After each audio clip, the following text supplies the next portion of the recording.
I'd like to call to order Environmental Matters Committee meeting for, what's the date? 27th of February. Well, let's see. So first of all, what's in Move approval of the agenda, but I understand there's some amendments. Am I seconding as amended? Or Well, what are the amendments?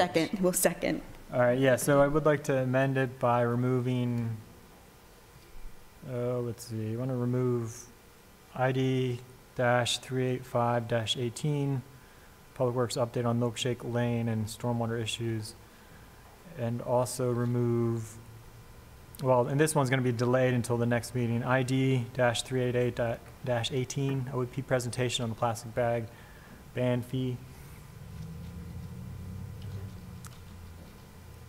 And then with that, all those in favor of the agenda as amended? Aye. Aye. Aye. Move approval of the minutes. Second? All those in favor of the minutes? Aye. Aye. Minutes are approved. And next we have annual election of the committee chair. Oh. Move nomination of Alderman Savage as the chair. I second the nomination of Alderman Savage as our chair. Thank you. All those in favor? Aye. Aye. And Is that okay? yes, thank you. That's fine. Well, not this week, maybe. Let's see. What if no one accepted? Yeah. Next up, we have update from Plan and Zoning. Mr. Gutwald, are you ready to give an update on just development updates in general? And then we can go to Director Gerald.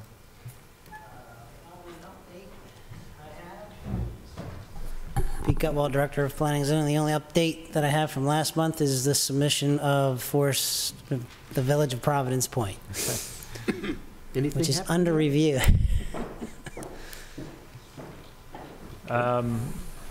So I did have do you have any information about Chesapeake Grove? I know the wetland boundaries have changed, expanded with the updated wetland delineation. So Do you know what- that is going through additional reviews, waiting for them to submit additional materials. Okay. I think staff have commented about some of the disturbance and the closeness to the area of the wetland. So. Okay. Yeah, and I do want to thank Planning and Zoning. I think you've done a great job of holding them to the wetland buffer on that project and expanding the 100-foot buffer. So thank you for that. Can I? And yes, Alderman Arnett. You'd think with hundreds of emails I would know the answer to this, but I notice there's a revision required for 424 4th Street. Can you say what that is? So, yeah, there was a number of comments about the size, context, missing information, parking. I mean, there's just a number of agency review comments that we are awaiting revisions to that project, including Fire Marshal had some concerns, I believe, so Right. changes to be made on the site plan, so. But my sense is Planning and Zoning is processing this and sorting out all those things as you should be. Correct. Mhm. I appreciate that. It has not been scheduled for any Board of Appeals at this point because information was, Right. Okay. insufficient. So I'd like you to know, and anybody else, I have been monitoring all of the comments, and as far as I can tell, the process and Planning and Zoning are doing exactly what they're supposed to be doing. Thank you. So I see no need to get in your way. Okay. Thank you. Sure. I had another question about Griscom Square.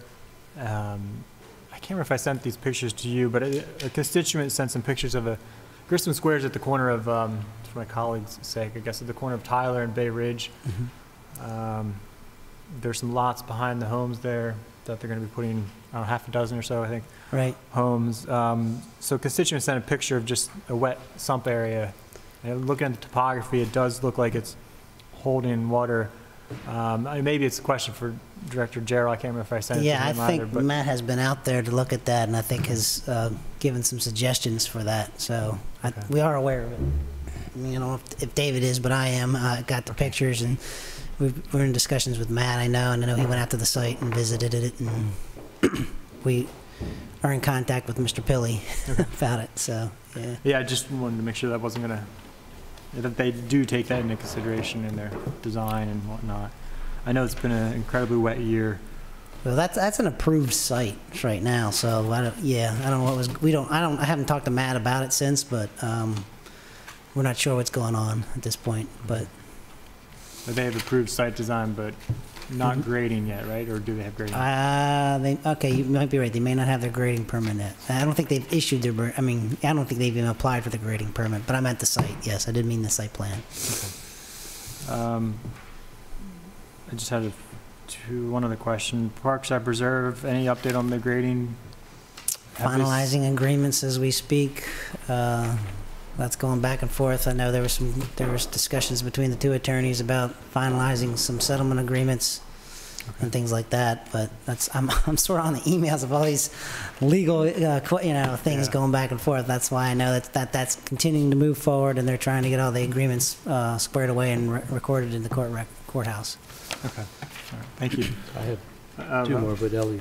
Oh, thank you, Mr. Chair. Real quickly, Pete, I was curious on the library on West Street.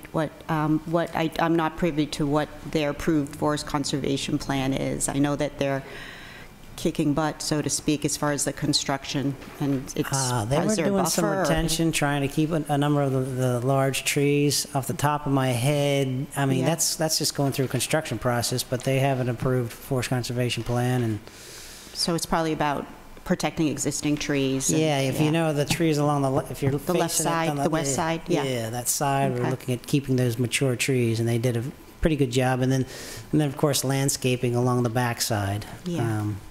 Okay. where the parking lot is. Thank you. Mm-hmm. Alderman Arnett? So two more, Director Gutweld. One, though it's not in my ward, I've been getting questions and emails about the Primrose Hill and the water that's coming through the hill and into neighbors, and this might be a Director Gerald question or. It probably would be a better question for him. Right. I know we are holding up some permits based on to make sure that they come in compliance with Director Gerald's regulations. So my involvement is waiting for his not to move forward until they come in compliance. As I understand it, a proposed solution is a retaining wall, but I've had people express that a retaining wall is not going to retain the water that's coming through the hill, and they're worried that that will fail, but it'll fail after the development is done and people are gone. So I just want to know what I'm supposed to say when people ask about it. David Gerald, Director of Public Works. So we're working closely with the neighbors, with the developer, with Alderman Rodriguez on this issue. On the Edelmar side, there's a number of the backyards that were damaged during a failure last summer or the summer before. It was a while ago. So those do require new retaining walls. Right. And so the developer has submitted building permits for those. And as soon as the building permits are approved, those are going to be constructed. Over at 470 Hilltop, that requires an extension of a retaining wall as well. The developer has installed wells all the way around the development so we can track water that's improperly leaving the site. And the indication so far, and we've had a lot of rain since those were installed, is that there is not water leaving the site. There's going to be additional borings done to check on the underground water issue. I can tell you that throughout the city and throughout the county, because of all the rain that we had last year and have had this year, the water table is really high. So we have to sort of take that into account, that that's an unusual condition that may not be caused by the development, but we want to make sure that it is not caused by the development. So there's going to be a lot of additional bores that are done by an independent geotech firm to try to to chase that down, because there is a lot of talk about the groundwater being the source of a lot of issues, especially at 470 Hilltop Lane. So one of the questions I've been asked, which I worry about, is, well, first of all, this is apparently going to be an El Nino year, so we may have another rainy period. But when the work is done and the developer's gone, and I don't know the size of the bond here, but then if it does turn out that there's damage because it wasn't properly protective, is the city liable for any damages? Or Well, I think it's probably premature to even have that discussion. So there would be two steps in the bond reduction process. So assuming they get everything complete, and as Pete mentioned, we're withholding approval for them to start the last 7 townhomes until everything is complete to our satisfaction. But if those are built and everything's completed, normally we do an inspection, and if they meet all the requirements of the inspection and as-built and everything's built according to plans, then we would do a bond reduction and hold about 10% for the next year while we see how everything performs. Do an inspection a year later. If everything's still fine, then we release. So we do a bond release. So the first is a reduction, hold a portion of it for a year, and then do a bond release. We're going to be very judicious with the bond reduction and release on that project. We've had problems throughout the process, as you well know. Right. So we're going to be very cautious about reducing and releasing that bond until we're absolutely sure that everything's working the way it needs to. If the remedial work they're doing now is not sufficient, is the bond big enough to cover if we have to go back in and do something more heroic? Of course, it depends on the extent of the work that would be required, but we think so. We think that the system's really close to being where it should. And as I mentioned, they have the wells, and water is not being released from the site except for where it's supposed to be released through the discharge. So right now we think it's close, and we don't have indications that there's additional remedial work that needs to be done. It's really just work on the neighboring properties to correct some problems that occurred over the last 2 years. But the work that's on the site they've done a lot of work to correct problems, and we think that they're close to being where they need to be on that. Okay, thank you for that. That's all I had on this project, but I did want to talk to Director Gutwald about the SPCA project, because I'm starting to get a lot of email and concern, mostly centering around the location of the kennel up on the top of the hill and at the street side, and concerns that there's going to be a lot of disturbance because of dogs barking whenever they get disturbed. I understand that. Part of the issue is that property is very constrained by a critical area, and there's a limited development envelope for where they can place their buildings and their impervious surface. A large chunk of that property is resource conservation. If there's a, I know staff had worked back and forth on trying to relocate the size of the building that they needed, trying to get it to a, to fit it in to the site that they had available, and that's all I could say to that. It's like I said, it's a very tight site, and where you can place the building and what they're trying to accomplish. So, I had heard pleas that not making the kennels permanent in the new location and having to go back to the old would be much more expensive. Yeah, and they're working within a limited budget. Not that right. that plays so a total we need to factor. consider that, but I also think I don't want to get all of those continuous emails every time a dog barks. So, right. Okay. Gotcha. We need to work something out there. Thank you. I've also received concerns along those lines as well. Right. Anything else for Director Gutwald on this? South Annapolis Yachting Center, looks like something happened in January. Where are we with that project? Building permits, grading permit, I think has been issued. So they're moving ahead on their demolition of some of the homes and rebuilding the homes. And have they completed the work on the marina? No, and I believe that's still in court. Okay, all right. Thank you. This is why we have these updates, and it's good to get this information. Sure. And then there's that last one, that V What word. is this? Yeah, let's skip that one. All right. Thank you, Director Sure. Wald. I guess Director Gerald, you want to stay for the next agenda item, which is update on the Watershed Restoration Fund study and expected rollout. Yeah, so as you all know, we had a rate study done last summer. David Hyder, the consultant that did the rate study, I think came in the fall, around the October timeframe to brief that. So there's two components to the rate study. One is just the amount of the rate, and the second is the structure of the rate. So based on the rate increase that was put into place, I think 2 years ago when it was raised from $10 per quarter to $15 per quarter, we think that there's adequate funding in that for, well, that was based on setting aside $1 million per year for the MS4 restoration projects.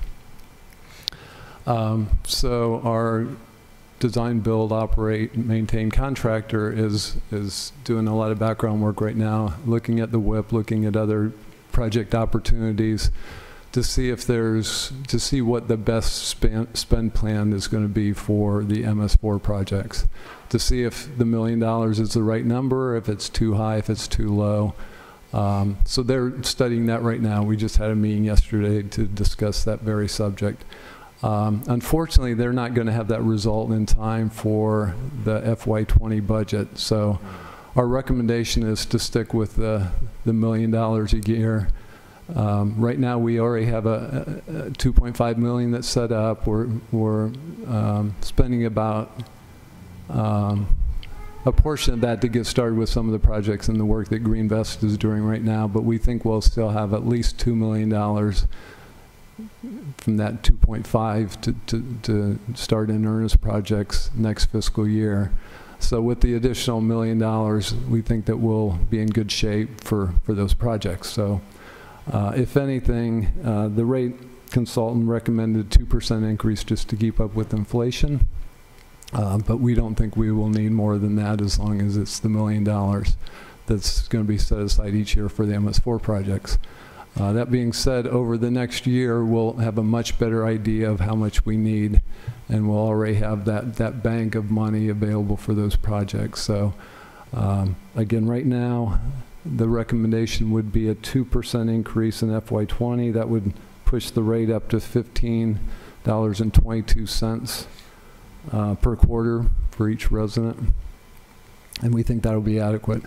So the second part is the structure of the rates, because right now there's some inequities, especially among the entities that have a lot of impervious surface. They don't pay their fair share. So we need to look at that further. David Hyder recommended that we establish an equivalent residential unit, almost like an EDU that we have for water usage, and then base the structure of the rate on those equivalent residential units. We need to do some more work, especially on the MIS side, the GIS side, to really establish what the impervious areas are out there among the various entities so that we can fairly set up that rate. So again, that won't happen for the FY20, but we expect for the FY21, when we have a better number of what the projects are going to cost us, the restoration projects, and also have done that GIS work that's required to be done to change that rate. That's going to take a lot of public outreach, because there's going to be businesses out there that are going to be shocked by how much their stormwater fee increases to. But that's a process that we really need to go through over the next year so that we can work with them and so that they understand what they're paying for and what they're going to get out of that money that they're paying. Okay. Alderman Tierney? Thank you. So you're speaking of the calculations that were presented to us I think it was a work session where he had the Right. diagram. So would we do that via some kind? How much equivalent residential units they have based on, let's see, the equivalent residential unit would be based on 1,600 square feet. So one ERU is 1,600 square feet. So let's say you have 10,000 square feet. So you would be, what's that, less than 8, so 7 roughly. ERU, and then you get charged for stormwater fee based on 7 ERU. So all of our residential units are going to be 1 ERU, so they'll have the same rate. It's really the bigger users bigger footprints, yeah. that are going to pay more. Do we have data from other regions that have done that successfully? That's what the county's done. Oh, yeah. well, there you go. So we can. Teresa's That's nodding her exactly head. what they've done. Yeah. Just lastly, too, on projects, with this, and I see Brian is here, or was here, the projects that we're talking about on Main Street, possibly the retention, Oh, would those be categorized as any MDE points? Yeah, they could. I think Okay. that we would be able to get credits from those, Okay. so certainly they would be able to be. I mean, that's our goal. Part of that. That would be the objective. Yeah, absolutely. Okay. Yeah. Thank you. Alderman Arnett? Thank you. So help me separate out the MS4 versus the WIP. Are they overlapping, or are they? They're the same. So the They're the WIP same. are the watershed improvement projects that would help us meet the goals of the MS4 permit. So when we discussed that in earnest 2 years ago about what the rate should be, we weren't clear because we didn't know how much of the WIP projects were going to be done by the private sector, how much we would be able to get grants for, and how much we would have to set aside capital. And one of the concerns I had there is those are kind of backloaded. I mean, 2025 is our phase 1 deadline, right? It's not really, no. So what we did for the WIP is we looked at our total requirement. We carved out part of that requirement for private projects or nonprofit projects, some for some of the development credit that we would get, and then took a portion of, I think about 80% of the total requirement, said, well, the city's going to have to pay for these, and then developed a watershed improvement plan to address those. So that was the AECOM study to address about 80% of our total requirement. Now we have Greenvest on board, and they're looking at those projects that AECOM identified and saying, are these the best projects? Are these the most cost-effective projects we can do to achieve our 80% goal? We still think we're going to get some of the 20% from other sources. And honestly, I think we can get more than 20%, and Greenvest is going to help us with that, and that'll save us money. And changing the stormwater regulations is going to help us with that as well, so we get credit from those, we think. We have to make sure MDE agrees, but so that's how the WIP plays in, is Greenvest is using that as their starting point, but they're not locked into those. If there's better projects out there, and then we are encouraging them to identify those, and we'll move forward with those instead. And I understand that we don't want to overtax for this if we don't need it. On the other hand, I'd hate to undertax for a while and then get to the back end and all of a sudden have to have a big increase. So I'm hoping we can have more or less a steady state, relatively small bite versus towards the end of this have say all of a sudden, no, we're going to have to triple it or whatever. So I'm assuming Greenvest is mindful of that. Yes, yeah, they are. And you just previewed our solid waste fee. Because, we did a resolicitation, and the cost of the contract is going up considerably. But the good thing is we have a cash balance, so we want to, again, do that gradually. We don't want to have to jump up the rate tremendously the first year. We want to gradually work into that. So, are we ready for the city to recompete against the... No, we've already recompeted that, so Okay. the city did not participate in that competition. All right. Thank you. All right, I have a few questions myself, and I do like in terms of the going with the ERU approach. It looks like it's going to be a lot more equitable for folks. So apartment condominiums aren't going to be paying as much money, which they shouldn't, because they don't have as much impervious surface. Now, so the Stantec report, it's listed as a draft, but at least the version I have, has that been finalized? It was finalized, Accepted yeah. by the department? Okay. Yes. We'll need to get you, if you still have the draft document, we'll. Well, the only one I have says draft on I it. will resend it. I believe I've already Okay. sent the final a couple Yeah. times. I'll send it again. Okay. We need several hits. And so on the study, just to point out, it says on page 8, it says our fee is not covering our total stormwater expenses. Total expenses are 1.87 million, and the fee raises 1.5. And so, did you say, so in the report, they also recommend, like you said, increasing our fee 2% for fiscal year 20, based on the projects we currently have in the works. So is that what, maybe this is a question for the city manager, is that in the budget for this year in terms of going with that 2% increase? We haven't finalized the budget that's going to happen this year, but yes, I would anticipate that you would see that. Okay. All right, and so what's the, and so it sounds like Director Jerry, you're saying we don't have time to work in the ERU overhaul yet. That's going to take some more. Right. We won't be ready for FY20. We'll be ready for that for the FY21 budget. Okay. Do we need to be, how imminent is phase 2 of the federal mandates? Do we have any sense of that yet? Because phase 1 is sort of the low-hanging fruit. You're talking about for the MS4 permit? Yes. For the. So we'll know more with the phase 1 agencies, the large agencies, because they're leading the pack and they've had their MS4 goals for, I don't know, 5 or 6 years now, I guess. All of them, at least in the state of Maryland, have had difficulties in reaching their goals for the first tranche. So they're giving them additional time to meet their goals. I haven't heard that they're going to bump up and do another percentage. Pick a number. I'm not sure what it would be, if it would be same number again or another, but we'll know based on what they do with the phase 1 agencies. Right. If the phase 2 are going to get those same goals. I guess behind the question is the idea of, with this steady stream, not a big jump, if we have any idea how demanding phase 2 would be and whether we ought to be banking some money for that.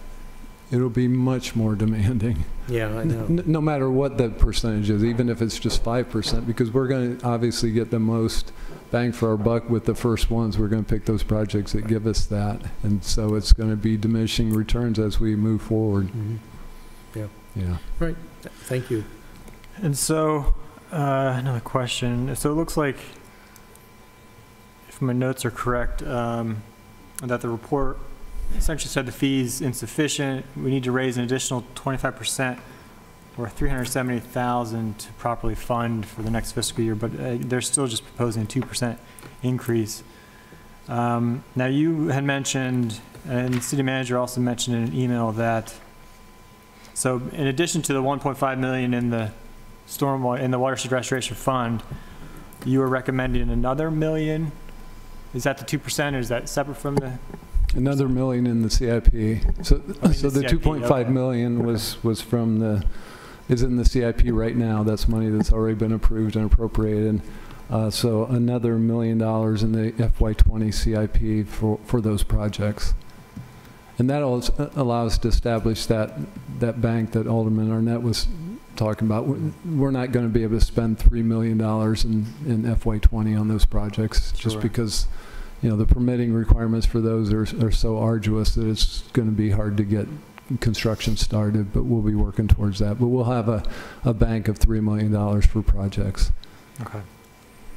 And moving on to the Green Vest document, there, let me see, let me open that up. It's the Green Vest proposal that they submitted.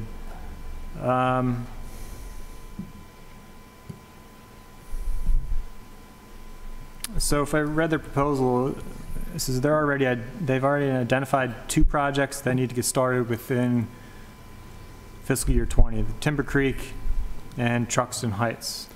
Right, and this is their subtask 18 is to develop a list of best management practices by March 14th. So it looks like, are they going to be, so it looks like they'll have that done before the budget, right? Identifying, develop a list of BMPs, then They're not going to. they're not going to meet We that. just met yesterday, and they're not going to have those ready to go. And, so we think the right number is to put another $1 million in for that, and that's a very conservative estimate based on what we expect to do in FY20 because of the permitting requirements. And then for FY21, we'll have a much better estimate of, we'll have a spend plan for the full, 5 years of meeting the MS4 requirements. And so also reading through the proposal, looks like they don't include a study of our stormwater fee. Does that mean they'll be using or adjusting the Stantec study? Yeah, we didn't hire Greenvest to do the rate study. We'll continue to use Stantec. Okay. Okay. And I think there's also mentioned that we have $2.5 million appropriation for Greenvest. Is that just for the proposed? That's the $2.5 million I mentioned. This is in the CIP already. So we'll be adding another $1 million to that in FY20 if that's what's approved by council. Okay. And okay. All right. It looks like that's all I have. Any other questions? No, but thank you. Great. All right, thank you very much. Thank That you. helps. Yeah. All right.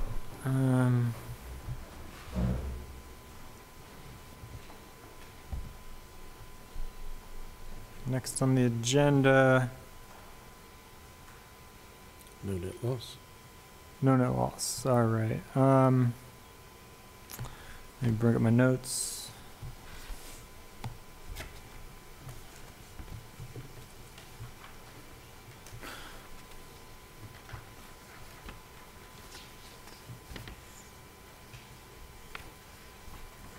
And first, I just want to hand out, it's the Opinion Works, Takia. Oh, you did? Well.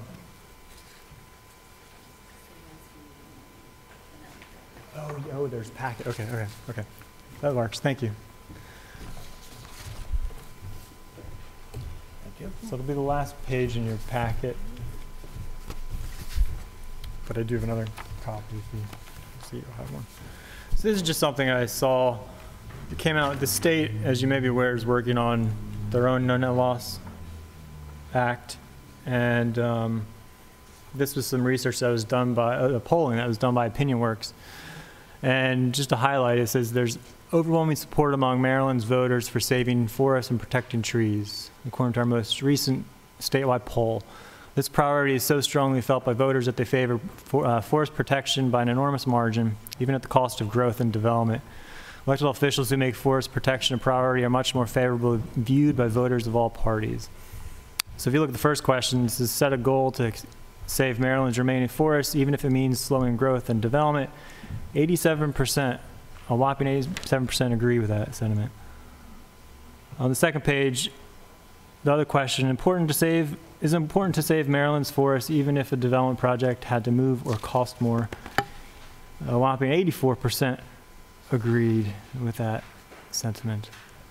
And the last one was a more favorable view of an elected official if they placed priority on protecting forests, and that's 79% agree. Again, I just saw this recently, thought it was a good way to get this started. Hint, hint, nudge, nudge. So I want to thank everybody for coming. And for the public's sake, I just want to say this is regarding the implementation of O2718, no net loss of forests. It was adopted and took effect on November 19th, 2018. About 2.5 weeks ago, it was discovered that the Village of Providence Point Development Project submitted a preliminary forest conservation plan that included what's known as a forest conservation worksheet claiming that they have to do zero reforestation or mitigation after proposing to clear 30 acres of forest. Obviously, this contradicts the no-no-loss ordinance, and that's what I'd like to discuss today, and hopefully see if we can get to a conclusion, or a resolution, I should say. So again, I want to thank everybody for coming out regarding the implementation. And yeah, I want to make clear, I'm not here to point fingers at anybody, but I do want to try to get to the bottom of what's going on and see if we can figure out why it's taking so long, and also see if we can develop a resolution. So I think with that, I want to invite Director Gutwald, Director Guild, and Mr. Adams up to the table. Well, I thought, do you want to do everybody together? You can do everybody together. If everybody wants to join at the table here. City Attorney, Melnick, Sutherland.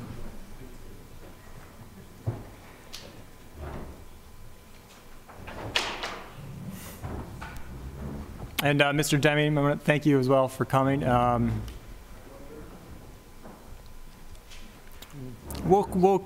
call you up later, or we can have you use the podium. But definitely, if anybody has comments, is there anybody in the general public who wanted to speak on this today? Okay. All right.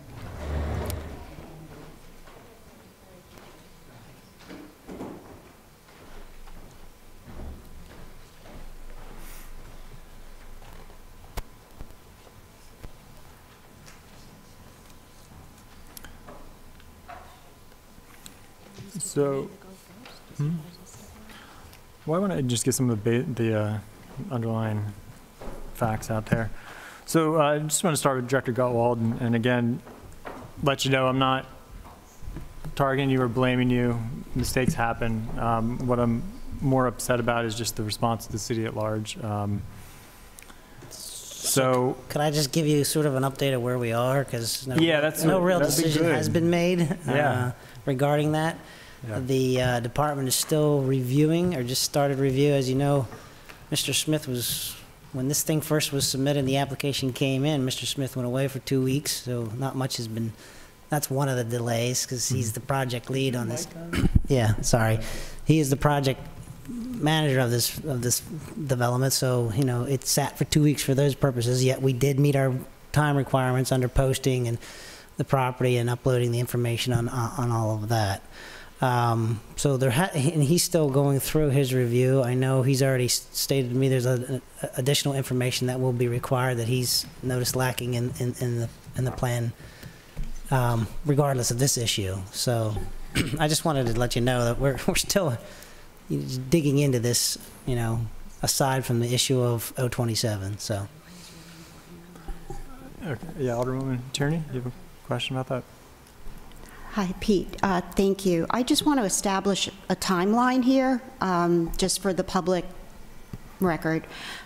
The ordinance 02718, is it formally implemented? Did you have to seek approval to DNR, or is there any hang up with that? Just want to, is that implemented? They reviewed, they had questions, I responded, I haven't received DNR? any response and as to yay or nay, one way or the other. So right now, DNR believes that this is the ordinance that we are using? Sure. Yes. Okay, just correct my legal language if necessary. And then the owner of the property resubmitted an application after this ordinance was passed? Had submitted a new application because the previous application was deemed incomplete. We didn't even really get into the reviewing of it because there were so many issues with the original application that we rejected it outright. Okay, so technically their submittal has not started, it has not... They submitted a new application approximately 3+ weeks ago. That's why I said when the application came in, it was the day before Mr. Okay. Smith was set to go on a 2-week vacation, so not much has happened since then. And Okay. we met the timelines associated with uploading it on the website, posting the property to let everybody know that, the application had been received within the time period of that. So we have met those obligations aside from all that, but he's just getting Okay. under review because And- it's just catching up for me now for 2 weeks. Okay, you and know. last question on this, is everything updated on eTrack-It? It is. Okay, thank you very much. So, Director Gallwell, I know you have experience with the Forest Conservation Act. Do you want to just provide your background with some of your experience with the Forest Conservation Act? My experience goes probably back to my days in Harford County when I was the director of planning and zoning there and implementing and changing the laws and writing the laws for the Forest Conservation Act there and overseeing the program and the development review process as it has been through here and, dealing with code regulations and modifications and making sure that the applications are in complete for those applications. In Harford County, we did rewrite our Forest Conservation Manual at the request of Department of Natural Resources, and we did update that and complete that.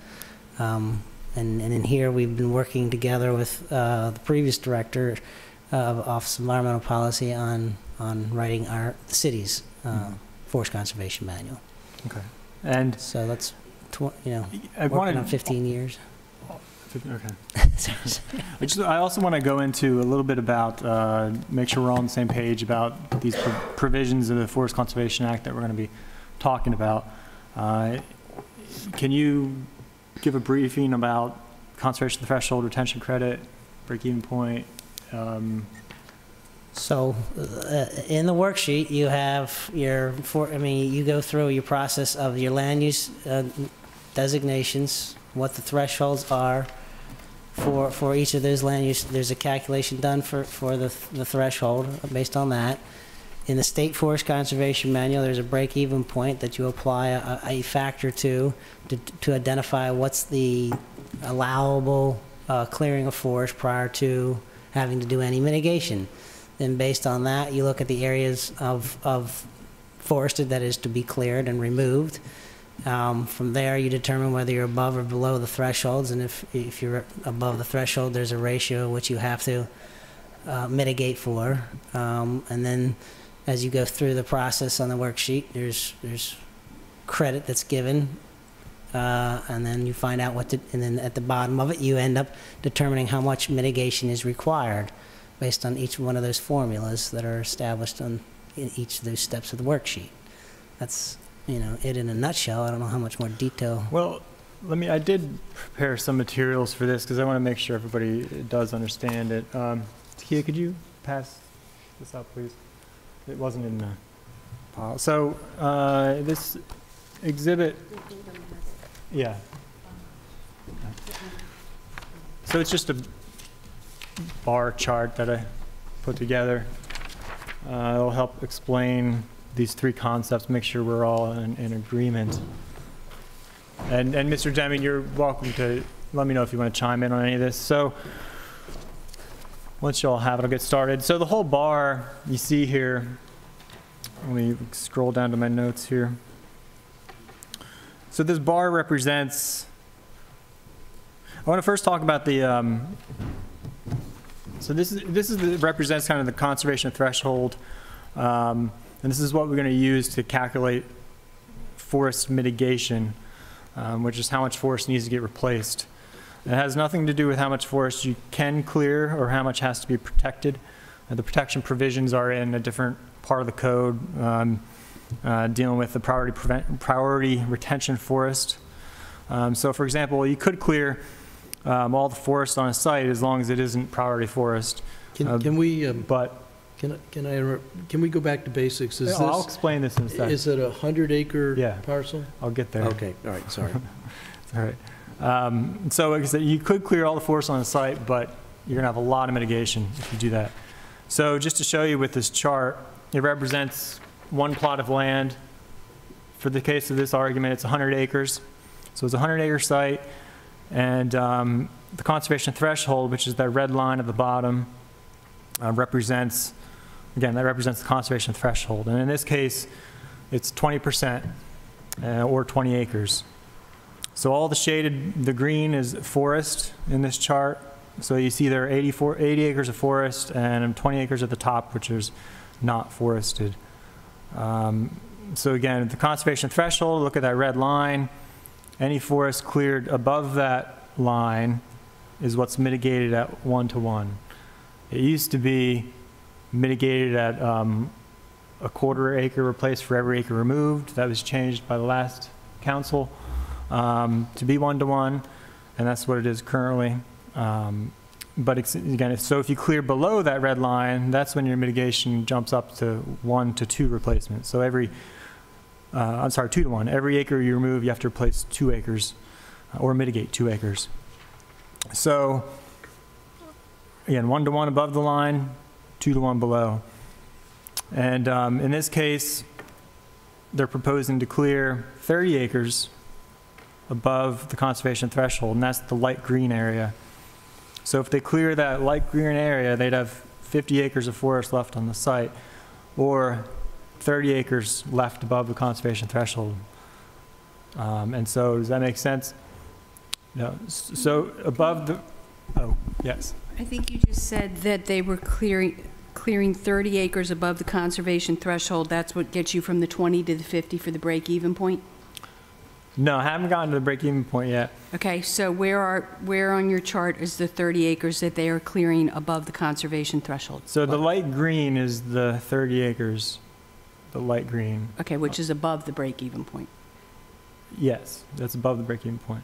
So that 30 acres is getting cleared, and that in itself is above the conservation threshold.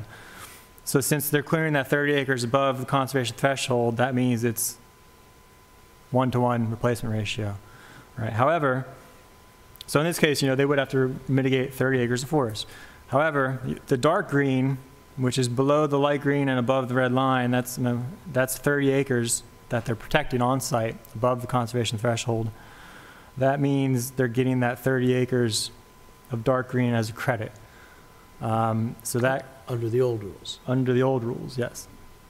So even though they cleared 30 acres and have to mitigate, they got that credit for protecting that 30 acres above the threshold. The break-even point, and this is where the break-even point comes in, and it's simply essentially a construct not in the statute or code, but it's the point where their retention credit negates out their reforestation. So the break-even point is going to be different on every site. So again, in this case, again,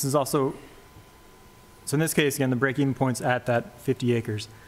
But it's also why if you remove the credit, there's no longer a break-even point, because there's nothing to break even with. You have to mitigate. In this case, under our current law, if you remove the break-even point and the credit, and they clear 30 acres above the conservation threshold, they have to mitigate it. There's no way to get rid of it.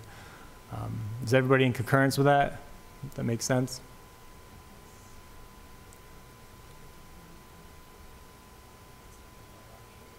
And Mr. Deming, did I explain that correct? Yes, before yes. Okay. So is there any disagreement on that?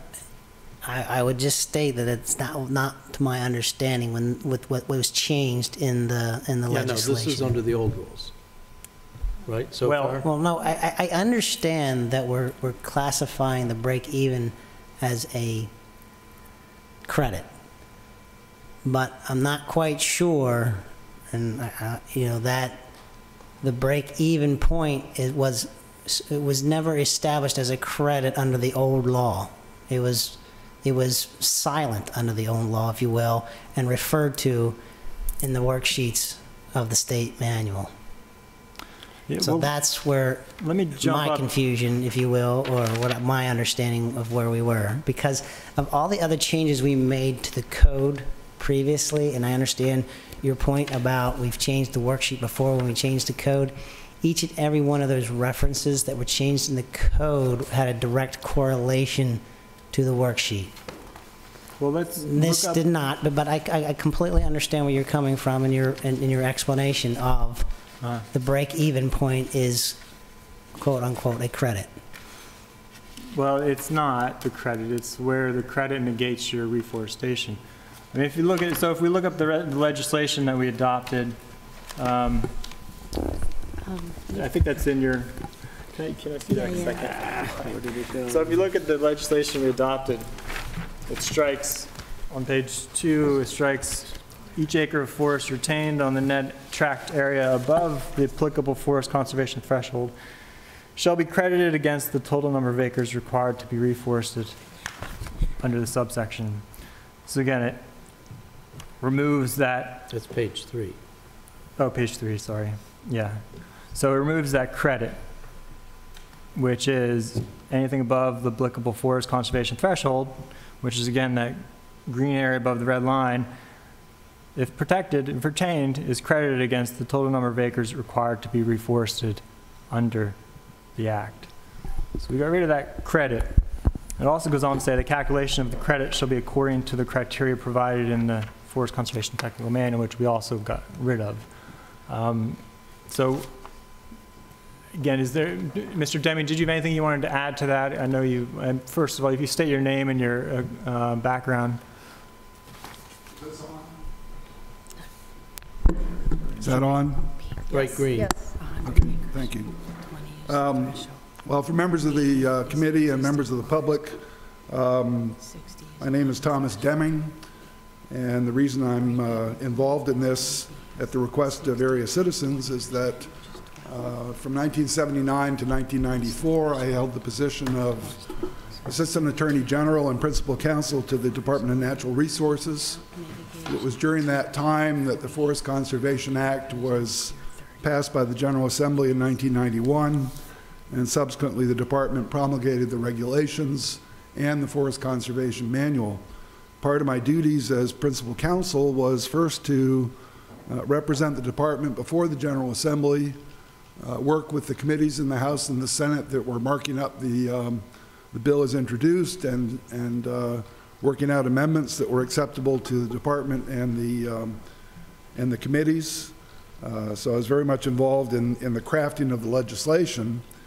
And then me and my staff were obviously the legal advisors to the unit of the department that drafted the implementing regulations and the Forest Conservation Manual. And I was involved with many issues that arose during that. And then I was the one who signed off on the regulations for form and legal sufficiency when they were finally published in the Maryland Register. So that's my background with the Forest Conservation Act. I think I can give a clarifying point to what Mr. Gutwald just said. He said that the break-even point sort of floats on the worksheet that is part of the Forest Conservation Manual. But that's not really true. I'm looking at that worksheet. The break-even point is item H, and it says break-even, parentheses, the amount of forest that must be retained so that no mitigation is required. There is only one provision in the law under which no mitigation is required. That's the one that you just referenced, Mr. Chairman. The requirement that if you retain forest above the threshold, then you get a credit against mitigation requirements for every acre above the retention threshold that you preserve on site. So there is a direct tie-in. The break-even point is the amount that must be retained so that you become entitled to that mitigation. It is not this provision on the worksheet that creates a right of mitigation. Rather, this is just a step, a mathematical step, in how you reach the conclusion as to the amount of mitigation you will be excused from because of your retaining forest above the retention threshold. So I see an absolutely direct correlation between the worksheet and the sole requirement in the statute, the only requirement in the statute or the ordinance in this case that could be relied upon to say that there was under which no mitigation would be required. But of course, that's the very provision that was repealed by your ordinance to achieve no net loss. And the final thing I'll say on this point is that the state law and the state regulations were not a no net loss provision. Your illustration in fact, demonstrates that there would be a net loss here because you've got the amount of forest, 30 acres are being cleared, but there's no mitigation. So you have a net loss of forest. What Annapolis achieved with the enactment of the ordinance last year was by repealing that retention credit was to be sure that every acre of forest that was cleared would be mitigated for, and therefore that's how you get to no net loss. Mm-hmm. I'd be happy to answer other questions or make further comments, but I wanted to get that in response to what Mr. Gutwald said. Thank you, Mr. Deming. Let me just hand out something following up, Mr. Deming. This is the definition. This is in your packet, Exhibit A. I think it should be labeled. It's the glossary from the Forest Conservation Technical Manual. I think it's your second sheet.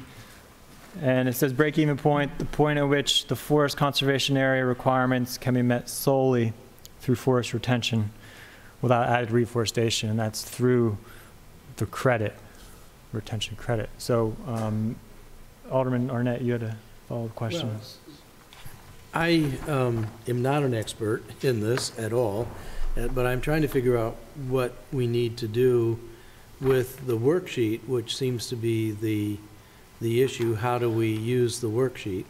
And I think you also have in your packet something that strikes out parts of the worksheet. I will get to that.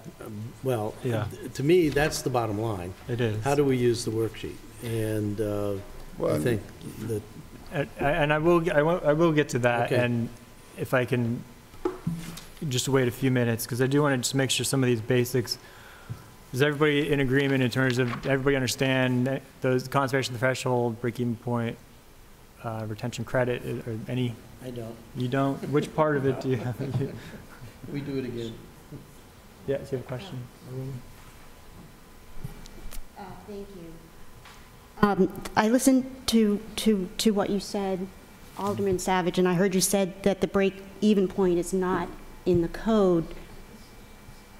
The break-even point is not in the code. So is this an inferment that we're to infer that by deleting the credit, which we did in the ordinance, the break-even point is a moot point? I see that as an inferment. If you can tell me otherwise, I'd like to hear that logic, because we don't address the break-even point in the ordinance at all in 02718, and we might have a problem. I mean, I'm looking at what's written. So is there a correlation that is more than just inferred between the credit and the break-even point? Because that's your argument. And sir, I believe that's what it's sort of. This is a logical assumption, but it's not codified unless there's a governing That's language. correct. The only provision in the ordinance that deals with this is the credit for acreage retained above the retention threshold. Right. We deleted the credit. Deleted the credit, then the break-even point really becomes a moot point. Is that clear? Obviously, that's not clear. Well, what I would say is that it's still in the State Forest Conservation Manual because the state law still has the retention credit. Mr. Gutwald made reference to the fact that Annapolis may be working on its own manual. I think the appropriate time to address that break-even point would be to write a worksheet that's appropriate to the city of Annapolis, which would not have the break-even point because it no longer really has a role to play given the ordinance for no net loss. So is it in the spirit of no net loss is your argument? Or is there a direct correlation between break-even point and the credit? There's a direct correlation with the credit. Since the credit was repealed, the break-even point, in essence, has no further meaning. Under the under the inferment of no net loss, under the objective of no net loss.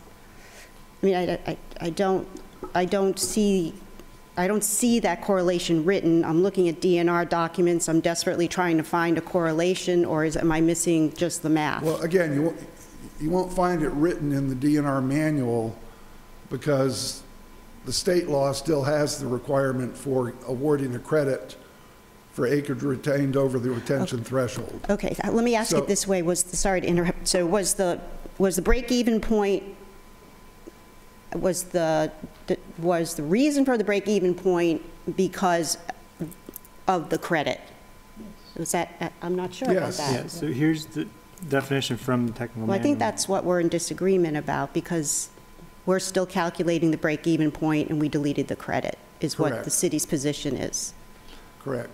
Well, we're trying to draw out is what exactly the city's position is at this point. Well, that's what the Is last there anything calculation showed. Office of Environmental Policy wants, do you have anything Brian to clarify? Brian Adams, Urban Forester. Just a couple things. Go back to the glossary of terms as far as a break-even point and the definition. It refers to the point at which the forest conservation area requirements can be met solely through forest retention without added reforestation. We've done away with the retention. On the most recent worksheet filed, they went ahead and removed line N. And it says line N has been removed per recently adopted O2718. So they did understand that there was no credit for retention, yet they did not apply that above at the break-even point. Yeah. Is your mic on? Yes. Yeah. Did you have anything you wanted to add? No, I was going okay. to say the exact same point. You can't have the break-even point without the retention credit, and Right. which is clearly defined in the glossary of terms. Yeah, and so let's move on to the explaining. I guess some people are bringing up the worksheet. I want to just explain the role of the worksheet. If you look at Exhibit B, which should be probably the second or third, it starts at the top, says net tract area, next bold, it says land use category. This is the document, and Mr. Gutwald, if you confirm, I think this is the worksheet that was submitted by Crystal Spring to the department. Do you have that one in front of you? Okay. So the role of the worksheet is, again, it's something that's not in the code. It's something the manual puts, it's in the Forest Conservation Technical Manual, which is the guidance document. And it helps developers to calculate their mitigation requirements. Because when you do start to factor in the retention credit, break-even point, it can get complicated, which is why they have a spreadsheet. In many ways, I don't think we even really need it anymore, given the changes we've made.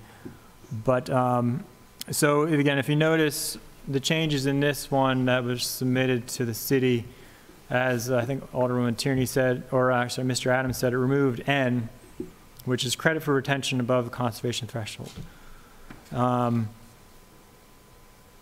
So, Mr. Director Gutwald, is this what was, you provided this to the developers to use in a calculation, or? We direct them, and it's pulled off of DNR's website, so, for most purposes. So they have they have their own worksheets, so yeah. Did they contact you before they submitted their worksheet? No, they just, this is the worksheet that they used. I mean, did you meet with them before their submission to go over details of their forest conservation? Well, we had meetings about what, a number of different issues. We had meetings with them all throughout the whole process about their site design and what areas to protect and all that kind of stuff. So did they bring up the fact that, hey, the worksheet says we don't have to do any reforestation? No, we didn't. I mean, there was discussions of what's included in the worksheet, but I mean, I didn't know what the calculations were going to be or what they were doing, because they had a whole new application that needed to be submitted, so I didn't know what the impacts of the new law was going to be on their application. So you didn't know this said 0 reforestation until you guys received I it? did not. I mean, that was sort of the thing that I got caught up in a conversation with Mr. Weingrad. I hadn't even looked at the application. Well, I mean, that's, okay. I mean, that's not what Mr. Hyatt's telling me. He's saying he met with Plan and Zoning and went over these details before their submission. We discussed the law and what the impacts were, but I didn't know what the impacts were on this specific application. Okay. Remember, Yes. Okay, sorry, I'll ask Mr. Denning this. Break-even point in my view is an x-axis and a y-axis, right? An independent analysis. No. XY, right? I mean, do we use that in forest in this application? Is this an independent analysis, break-even point? You have an X and a Y. Well, I'm terrible at mathematical analogies. Yeah, but But in terms of graphing it, I think that Yeah. this is as accurate as you can get. It's additive. Okay. I'm not sure what you mean by an X and Y axis. but- Well, it's two variables that come to a point where they balance each other out. Then a separate analysis is done. And that's my concern about this, is that we're correlating the credit to an independent analysis of a break-even point. But I think I need a legal opinion. I think they're correlating the break-even point to an independent concept of credit. Okay, In essence, when you look at what they did with the worksheet, they're Yeah. giving themselves a credit tied to the break-even point, Yeah, okay. Yeah. and that's all it's tied to. It's obviously not tied to the credit that was allowed under the statute or under the ordinance, because that's been repealed. So to the extent that they're claiming a credit, which means they don't have no net loss, the only source of it is this item on the worksheet called break-even point. Yeah. Yeah, and so the calculations in this, well, let me go to, sorry. Ellie, if you wanted to do this as an X and Y, X is 1 and Y goes up to 100. There's no other, there's no variation in the X value. It's this parcel. So as Mr. Deming said, it's just additive. There's components of Y, of X, which are 20, 50, 80, 100, that sort of thing. But it's not really an X and Y. It's more of a bar chart, a cumulative thing. Just like there's no X and Y in this spreadsheet, starts off with the total parcel and breaks it down into various categories. So it's not like it's an equation in the sense of having independent and dependent variables. yeah, so I mean, I think, and something Mr. Demi gets into in his letter is, I think anyway, what you're essentially have been saying is that the worksheet that was submitted to Plan and Zoning, or that worksheet, the calculations, they don't even make sense when you go through them, when you remove the credit. For example, when you look at the previous submissions of Village of Providence Point to the city, previous preliminary forest conservation plans, they've said that 16.45, 15.05 acres of reforestation are required. But it doesn't, but under this worksheet, the only thing that's changed is N, but all of a sudden they have 0 reforestation. So the calculation on the sheet is completely, so let me, as an illustration, I suppose, there's Exhibit F, which is, it's the same, the worksheet, it has a couple of red lines through it.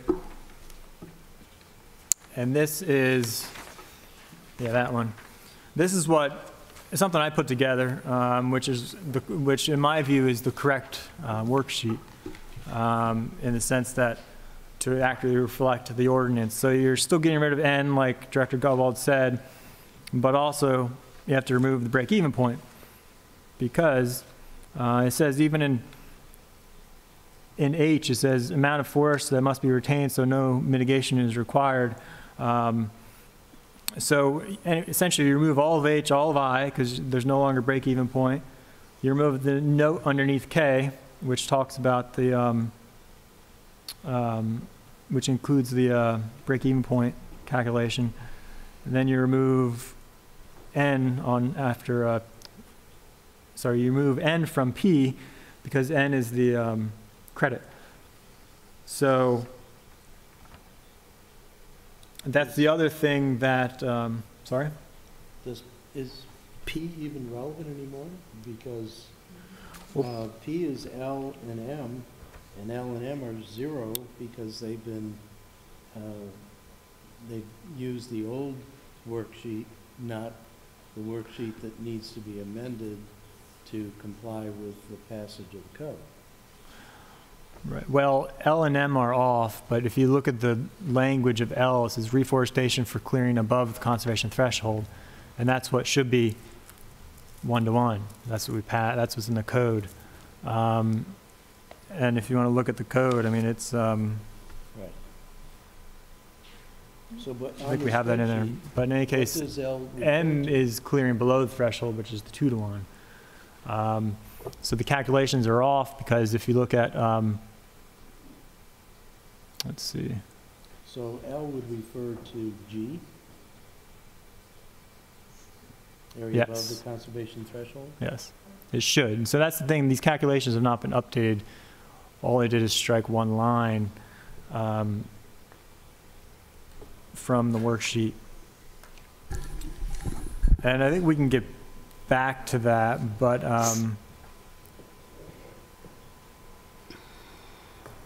If I may. Yeah, go ahead. Again, to me, it feels like we need to decide whether we are going to use the worksheet that is in the state manual, or are we going to revise the state worksheet to reflect the code that we passed. And if we do that, then you go back, L and M do refer to above or below the conservation threshold, which we have not changed. And these zeros would disappear. You'd just be back up at F and G. yeah. And that's the amount that you have to do 2-to-1 versus the amount 1-for-1. And that, I believe, was the intent of the legislation.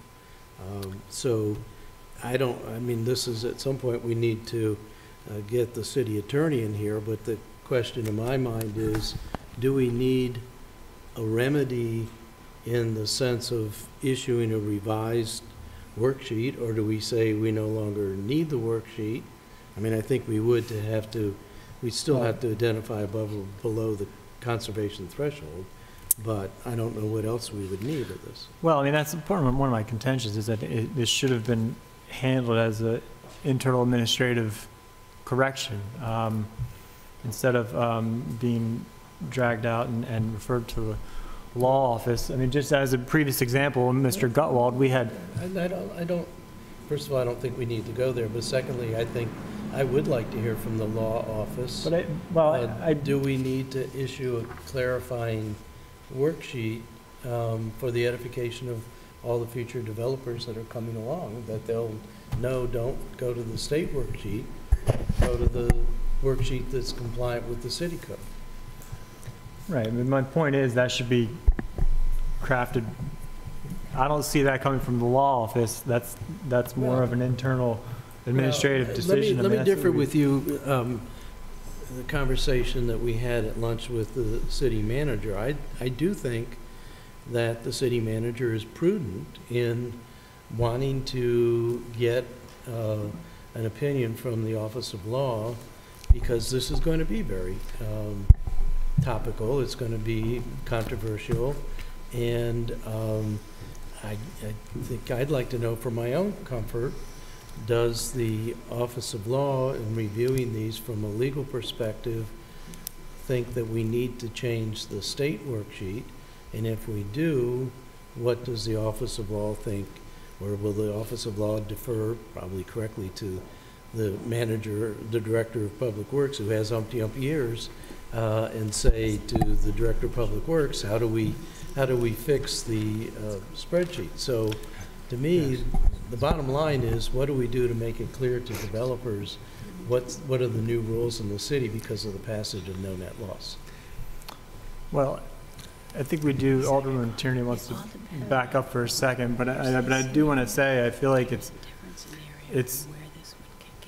I have to disagree, because I think if you've got, and I said this to Alderwoman Tierney, if you've got engineer who has an issue with engineering design or a specification, do you go to a lawyer? You go to the other engineers Maybe, to figure out a solution. maybe You don't before or jump after. right to the legal office. I mean, that's in the past, Director Gutwald, we had it with parole places. This is before I was elected. Environmental Commission, myself, I think, came to you and said, hey, there's a bit of an error in the worksheet. It wasn't updated since when they updated it last time. And it was fixed by you internally, no mess, no fuss. But now it's been blown, I think, way out of proportion. And it's getting thrown into a legal realm, which, no offense at all to the legal department, but there are those of us who have been subject matters and trained in this for years in terms of how do you apply, how do you translate in the manual, what's this definition mean, how does the conservation threshold work. We're already, including Mr. Gutwald and Guild and Deming, you know, we've all been there. So that's...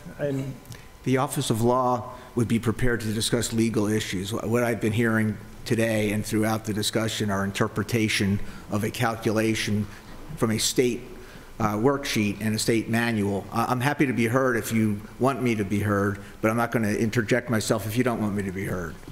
Oh, we do want you to be heard. Okay. Do you want to hear from him first, or have your... I just wanted, for the, I guess for the public who are hearing or listening, is I think we just need a little bit of background from Pete before we hear from you. From my understanding, when the application came in, the new application came in, you did do the break-even calculation. And my question to you is, why did you do what you did? What did you follow? They didn't do it. Yeah, I was just saying, are you talking about the new application, the previous app? The new application, I haven't done anything. They have submitted their worksheets and their forest conservation but you are agreeing plan. with their calculation, let me put it that way. I think I had testified as to how I interpreted the law back when we were dealing with the law. So I haven't made any decision on the worksheet and its completeness or how the law will be applied. Okay, so you don't have I haven't done anything so far. Okay, so you don't have anything to say as far as the relationship between the break-even point and the credit that we deleted in the ordinance? Correct. I think where we ended up was... So there's obviously what's been testified before and looking to legal as to what does this mean? Okay. Can I interject for a second? Okay. Ellie, you weren't in a meeting that we had with the city manager and the planning director in the Office of Law, where we discussed this, and at that time, the director said, you know, I haven't even looked at this, and he said it again. Tom was gone for 2 weeks. He hasn't looked at it. What you're seeing here is what the applicant submitted. Right. It hasn't been processed by planning and zoning. They haven't said yes or no to anything. Okay, so we're reacting just to the application. We're kind of jumping the gun, and so is public input jumping the gun. We're not letting planning and zoning Glad you do their clarified job. If they do their job and we don't think it's right, they'll hear from us, but it's a little premature to jump on them at this point. I think, though, at the same time, we really do need to come to an understanding of what is the meaning of what we passed in terms of how it's applied in the worksheet.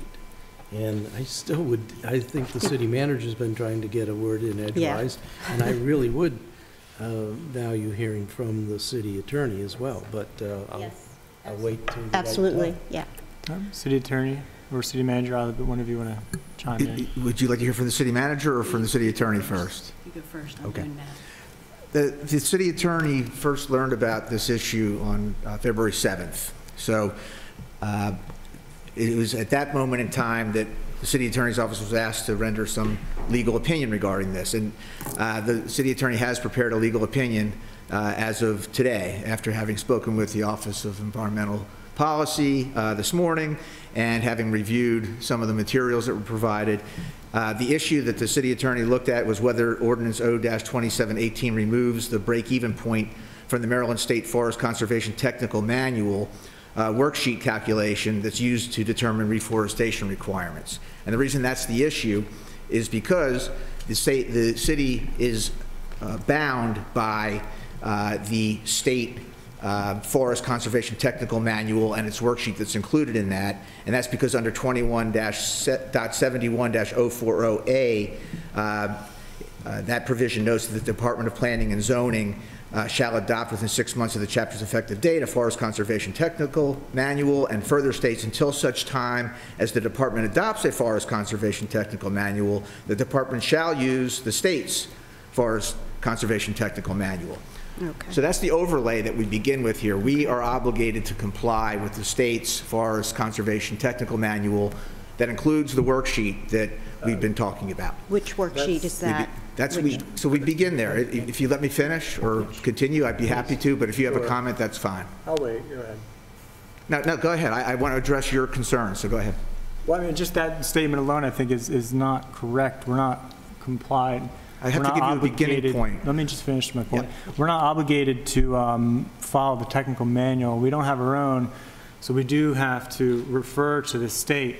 But the state manual is not a requirement. There are certain standards in there in terms of what's supposed to be included in a forest delineation, forest conservation plan, but it's not a requirement. It's even stated in there that it's for guidance purposes, I think, is the term.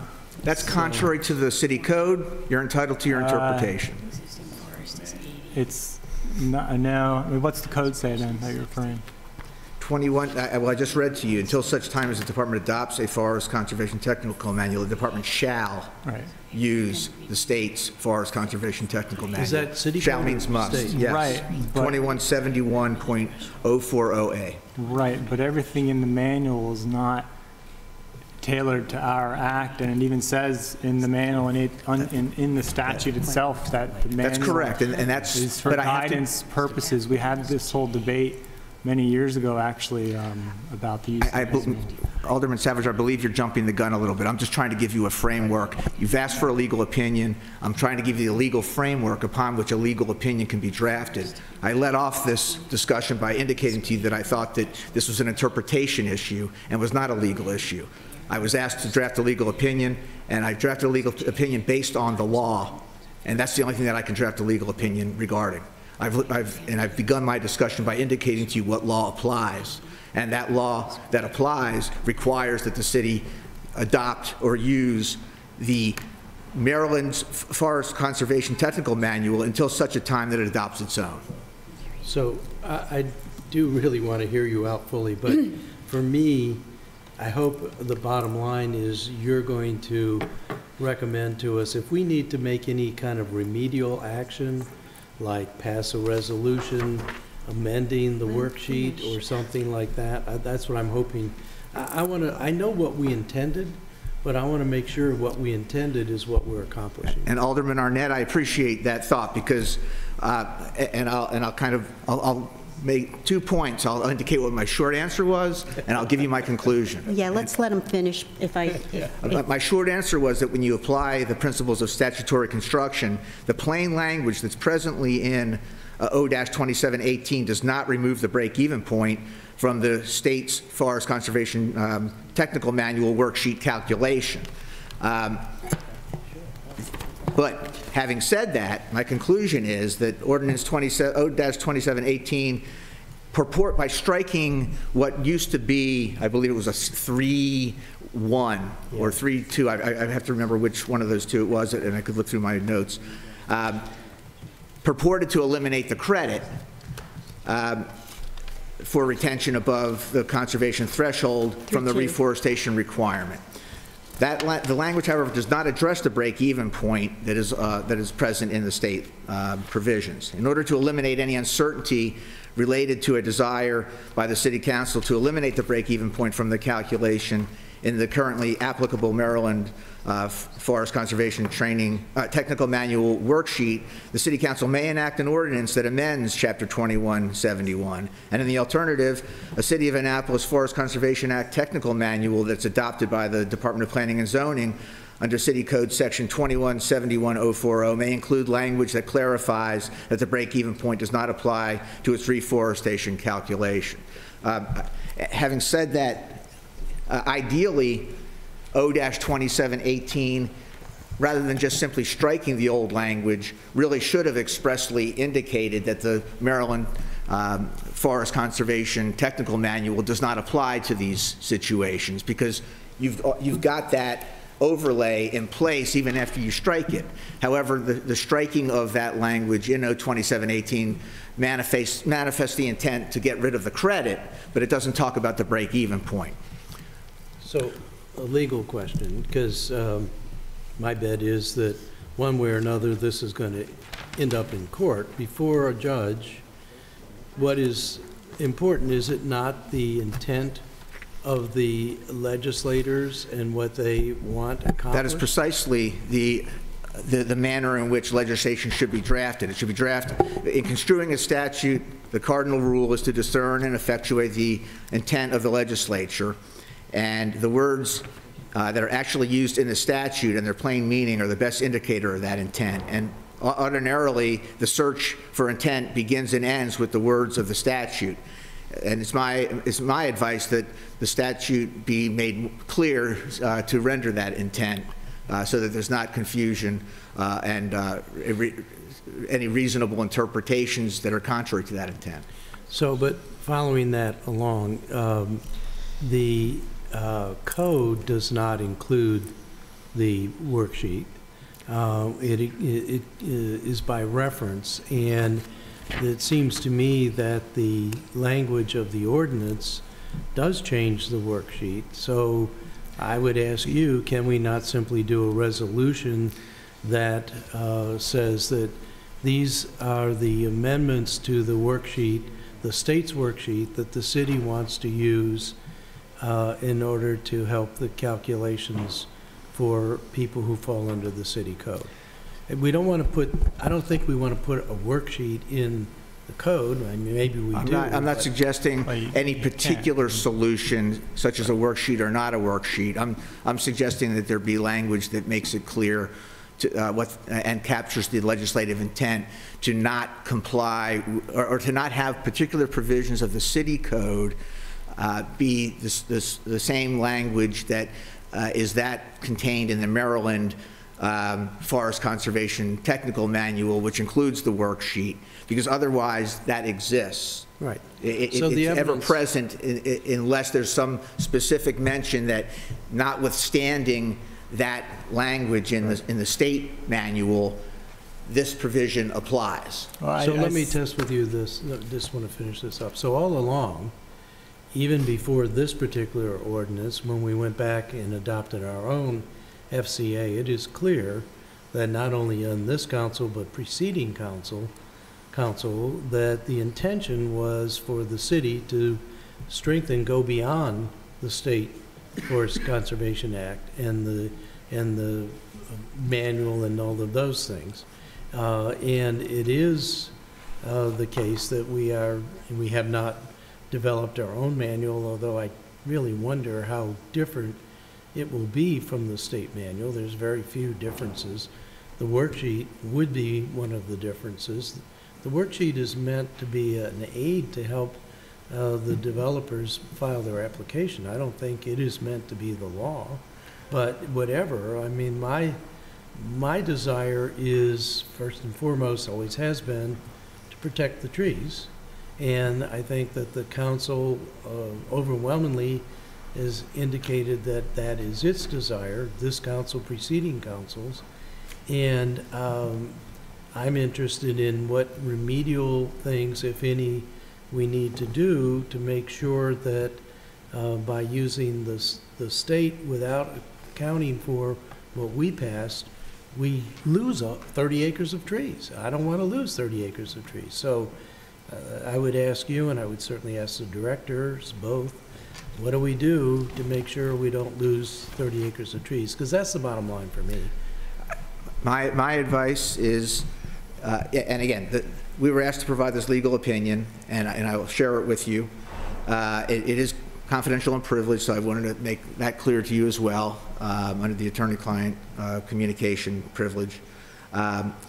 The opinion involves statutory construction. It does not address the desirability of selecting a particular policy. That is obviously the job of the legislature over one policy or over another, or whether a particular interpretation should apply to a particular development, or a particular interpretation should apply to the manner in which the state's manual and worksheet that's included in that manual should be applied or interpreted. It specifies what the framework, the legal framework is in terms of how the Maryland Forest Conservation Technical Manual and Worksheet interrelate with the city code, and provides you guidance in terms of whether the O-2718 ordinance acted in a manner to remove the break-even point from the calculation. I also indicated earlier that because of that framework, the striking of the prior language is not ideal in order to effectuate the intent to even get rid of the credit. By doing so, you manifested an intent to get rid of the credit, but the better method of doing that would be to affirmatively indicate that that credit doesn't apply. In this particular case, there's no mention of the break-even point.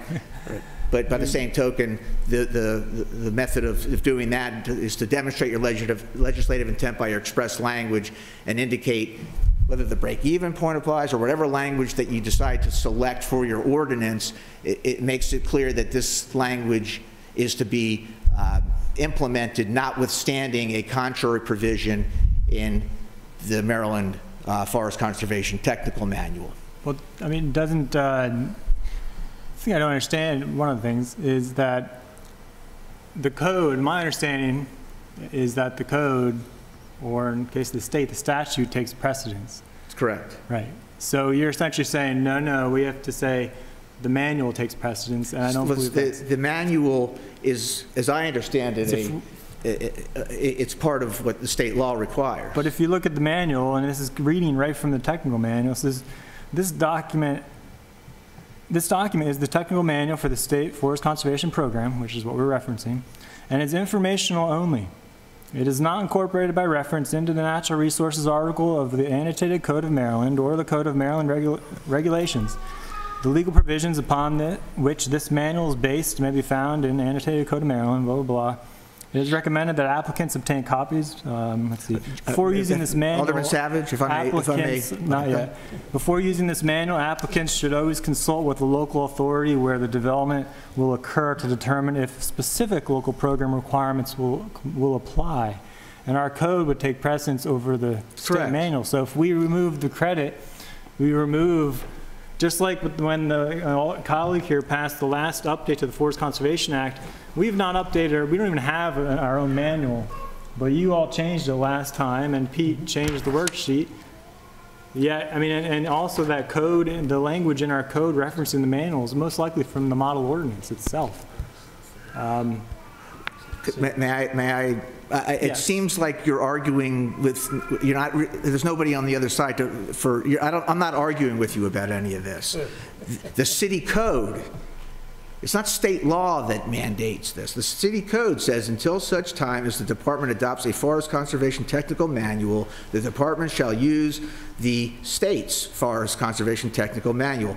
It's not alluding back to state law. It is purposes only, which is that's fine. That's fine, Alderman Savage. Which should be trumped by our own code. I'm indicating to you what the city code requires. It requires that you comply with the Forest Conservation Technical Manual, whatever that says. Requirement something for informational purposes. Well, but please, then we get into an interpretation issue. The bottom line is, we asked the city attorney for an opinion. Well, not we've got, well, I would like his opinion.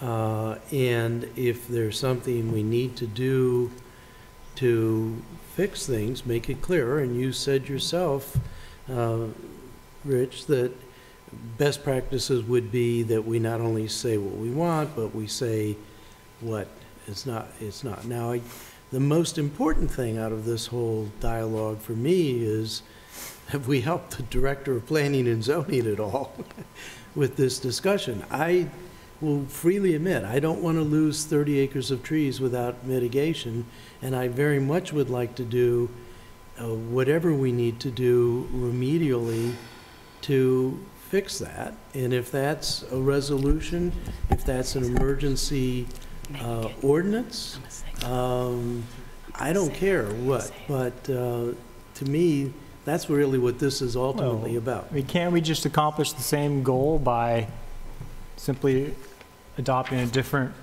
worksheet Well, I don't know. and not have to go past a new amendment? I don't know. Sorry, City Manager. Thank you, Alderman Savage. I'm not going to steer you through any math right now, but what I'm going to give you is the worksheet, one that uses your example, and then one that uses the same, almost the same exact example. You have 100 acres, 80 acres of it is forested, 20 acres is the threshold, and instead of 30 acres being cleared, I'm going to do a second spreadsheet with 55 acres being cleared. And when I do those two spreadsheets in that method, you can see exactly how the credit, eliminating the credit on line N would in fact have an impact, even without changing the break-even point. So I will show you how the language in the bill that only eliminates the retention above the threshold, credit for retention above the threshold, does in fact, there is a mathematical difference.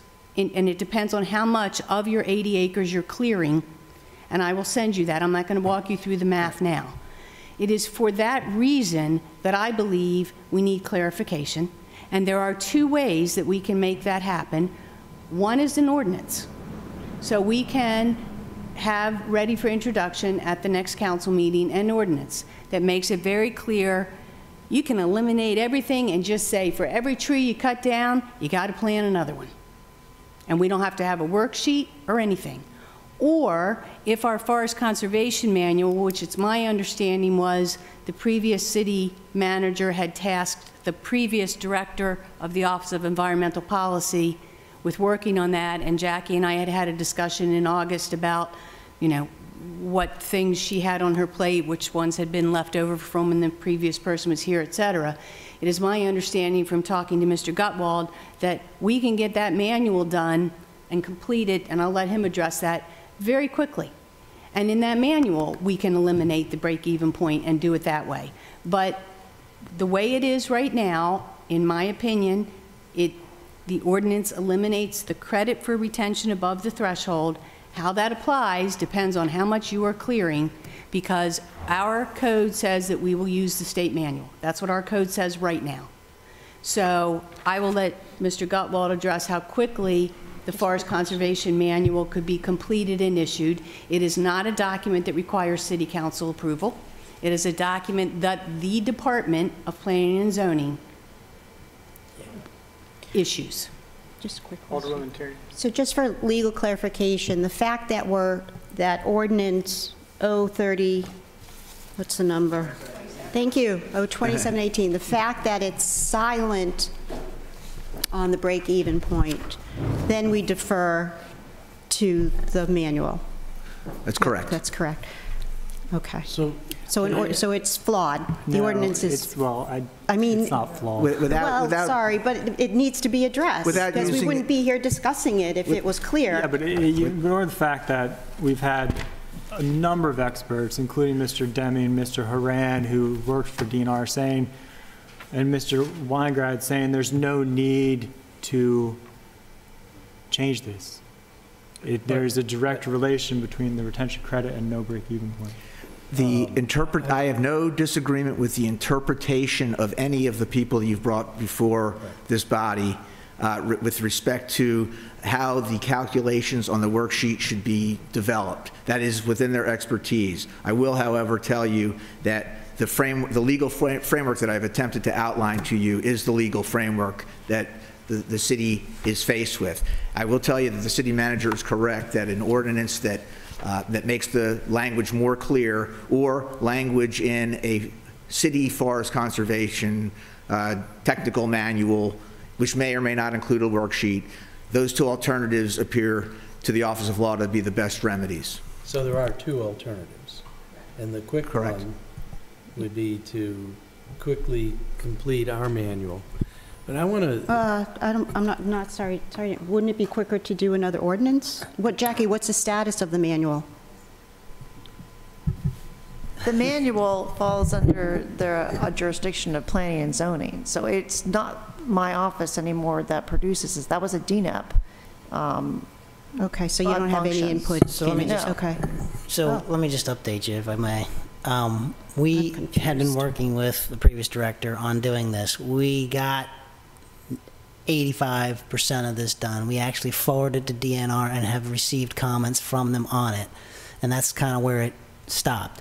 So what I have to do, I mean, and the issue was, you know, where was this document when there was a change? We sort of had to go find it. So that was, I've been diligently, since the adoption of this law, looking for and talking to Brian, and Brian's looking at me like I had 6 heads. I don't know what document you're talking about. So we, you know, it kind of got lost in where it was and all that stuff. So I have located it late last night, actually, and then talking with Tom, I think we can do this in relatively short order. I am talking less than 2 weeks. Well, I still just don't think it's even needed, and I want to ask, Mr. Deming, do you have any comments about the underlying legal concerns that you've heard here? Because I still think it's completely unneeded to do any kind of... Sorry, you lost the last part of what you just said. What you just If you had any, based on your experience, do you have any kind of comment on some of the legal arguments you've heard in terms of the need to be creating, in terms of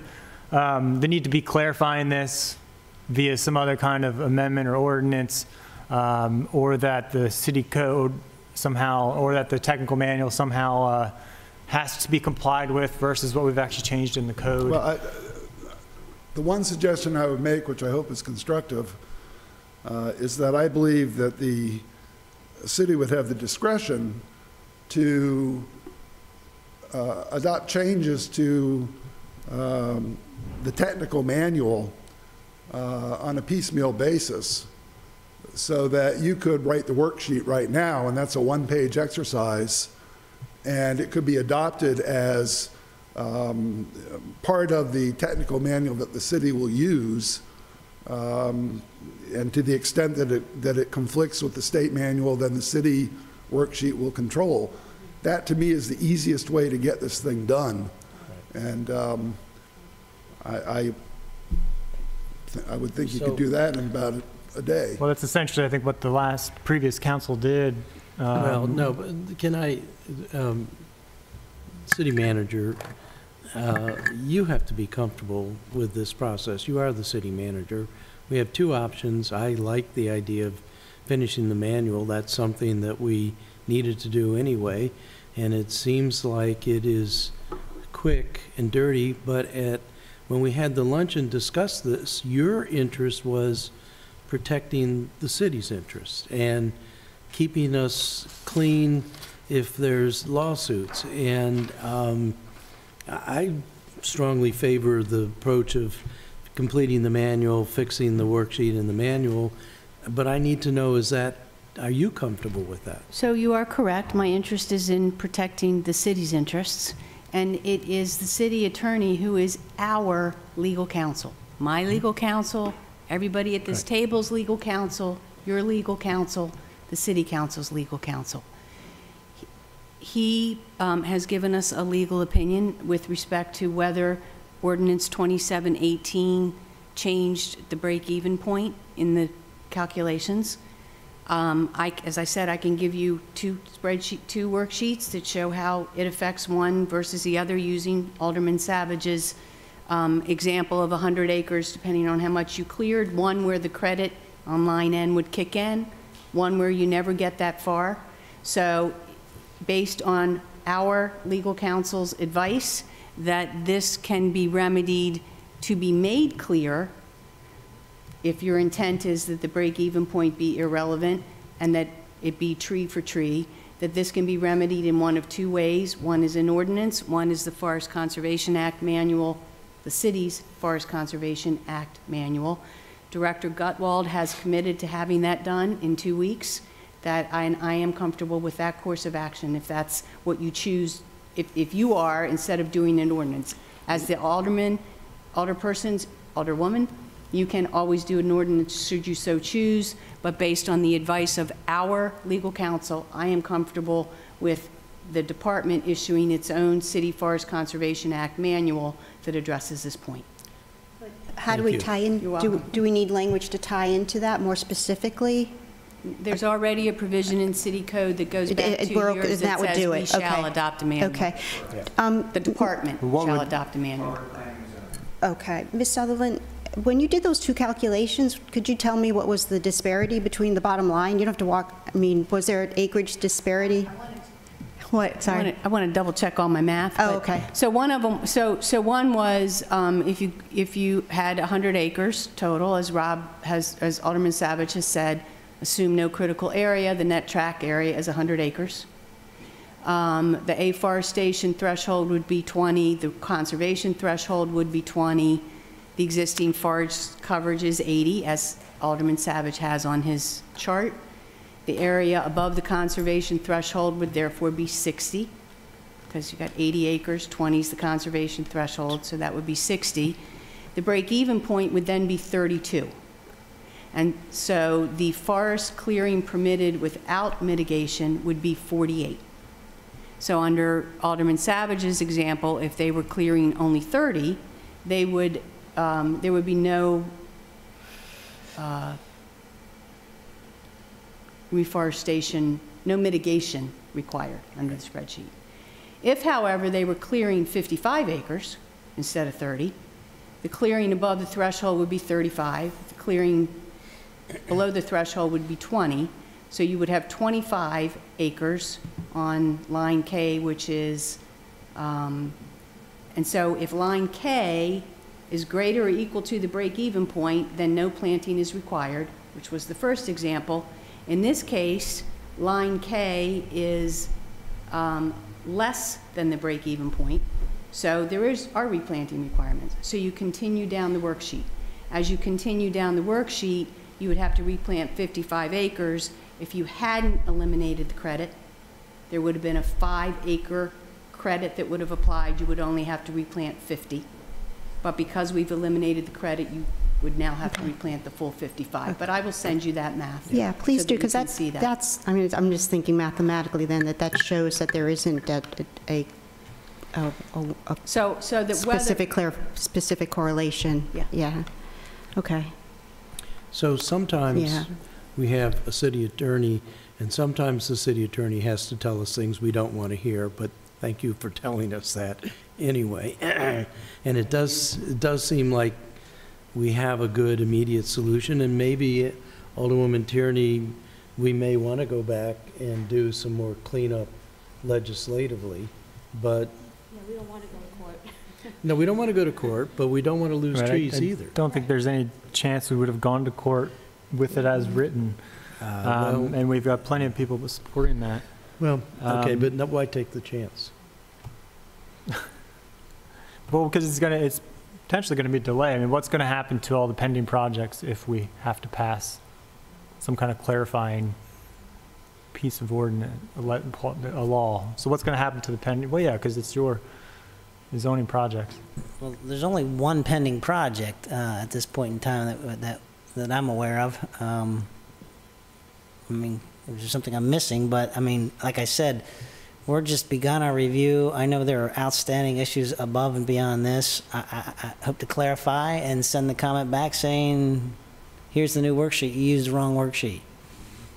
But as a clarification, what kind of applicability is the clarification going to have in terms of when is it going to,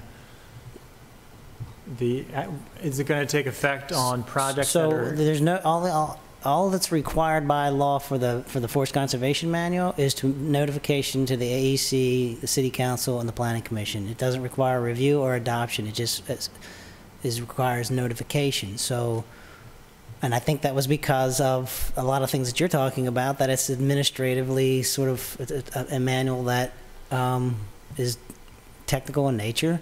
It's referenced by code, and we'll do that, and we'll get it done, and we'll say, you know, it's effective immediately. Even to projects that have already submitted their applications. Correct. I mean, we're So still is the under review. applicability clause from the underlying 028 going to apply? Or the applicability clause from the whatever It's amended 027 or 028? 027, I mean 18? That law is applicable, yeah. The issue from before versus this time is what I said earlier, you don't hear it, is that there, in our worksheets, there was a direct correlation between the change in the law and the worksheet.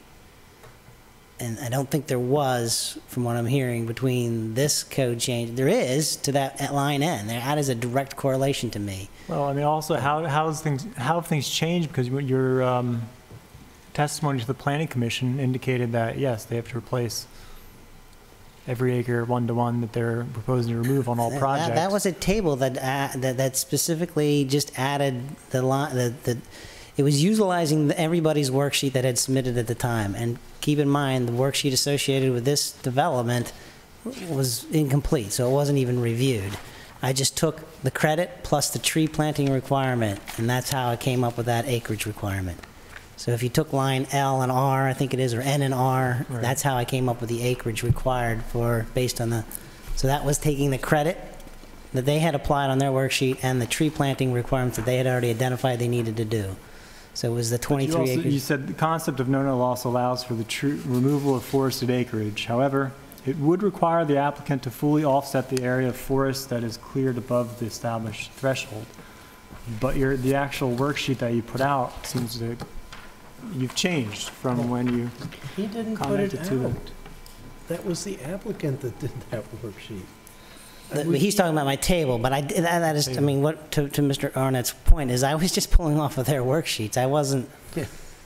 and they were wrong. I mean, apparently, I saw issues with a number of them that were associated with they had applied a credit when they didn't even have to apply a credit, that kind of stuff. So I was just pulling those two lines up as I reported because it was under, time frame to get the staff report out, but that's neither here nor there, but that's what I did. I mean,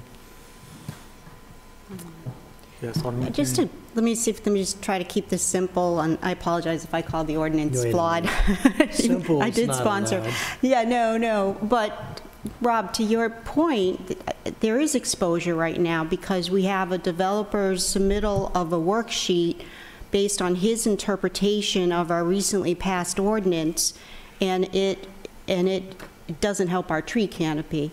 So then logically, we had our city attorney review the implementation of the law because we're hoping that we can save tree canopy, and his interpretation is that the ordinance needs some work, whether we do a revised worksheet and or insert language about the break-even clause. So I strongly feel that we have to address this in writing, or else we'll be at the table again for every application. And I understand the urgency in this one, and I don't know what we owe the developer in response and what time, but perhaps we can get this fixed before we respond to his application.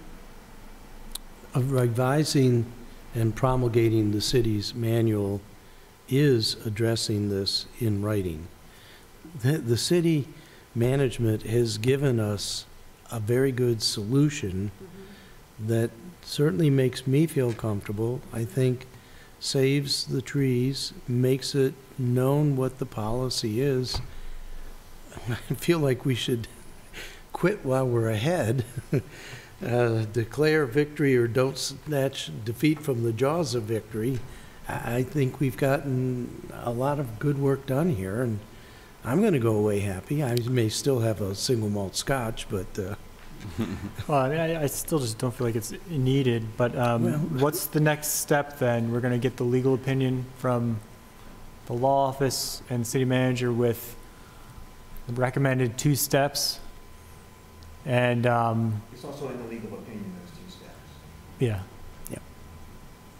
And Mr. so, Deming wants to. Mr. Deming, You stood up to I do just wanted to ask a question on behalf of the public to understand what's being proposed here.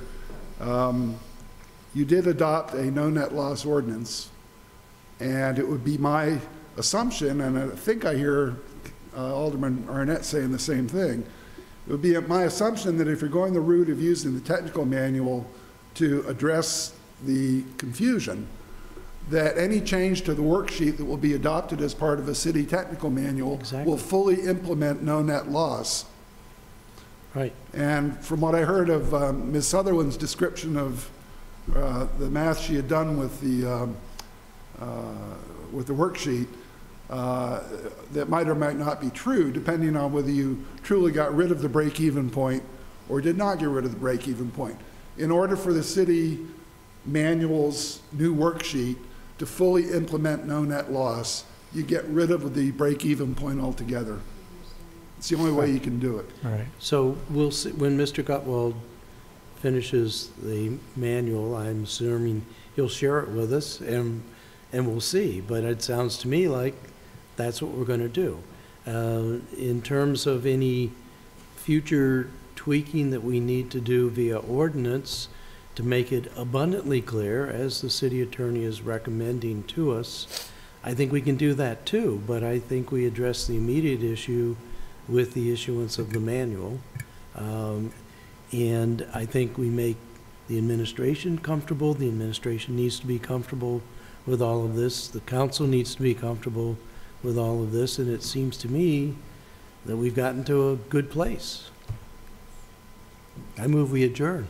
I just have one more comment, Ms. Brian Adams. Are we under any obligation to get this, respond to them in a certain amount of time? Since this was submitted now, it's been a few 90 weeks. days. To respond to who? To the applicant. To Lutheran Oh, about to this the applicant. recent application. No, I know. Tom looked at that, and actually under the preliminary plan, we've met our time requirements. Okay. So So revising our internal manual. our agency review is not on a clock. The final is, but this one's not.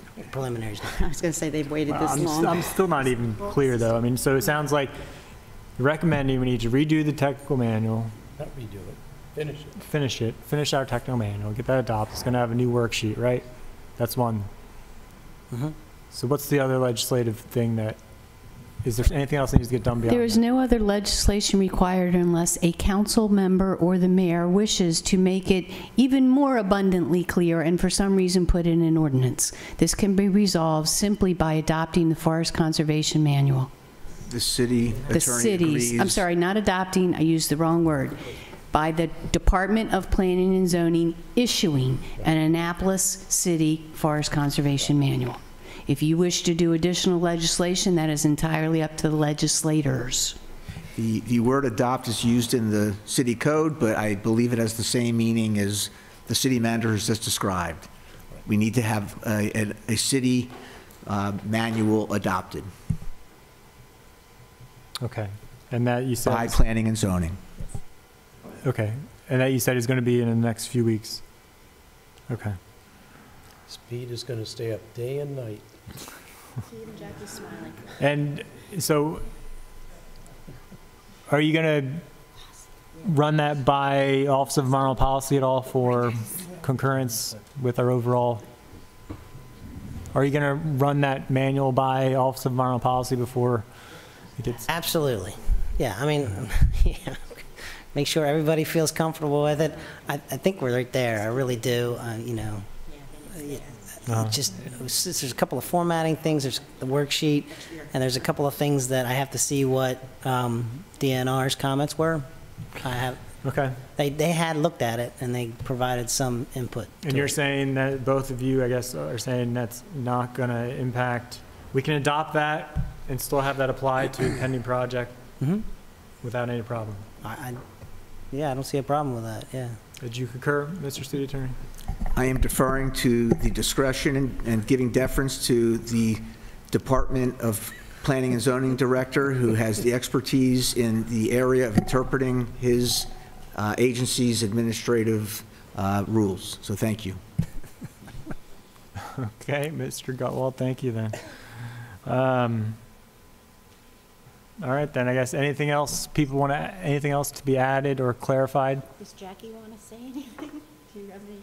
Director Kyle, do you have anything you wanted to add? Speak now. Okay, just thank you for resolving it that way. In fact, that was the correction that I asked for 3 weeks ago. Yeah, I mean, it's It's a essentially very easy yeah. fix. It's an internal administrative fix, which Exactly. is what I was kind of said back on the 7th. All right, kind of went full circle and nowhere at the same time. Moving on, everybody good? Move on to the next item. We do have some business. All right, thank you everybody for spending your afternoon with us.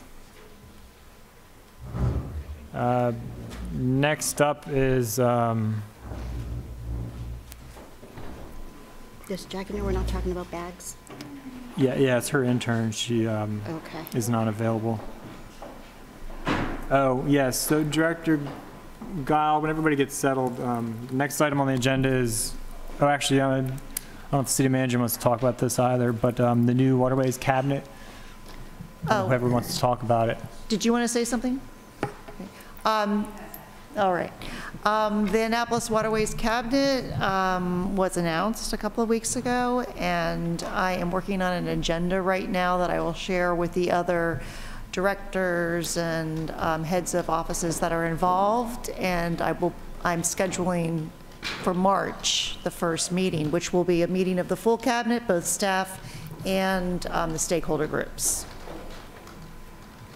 So that's all I have to report on And that are right now.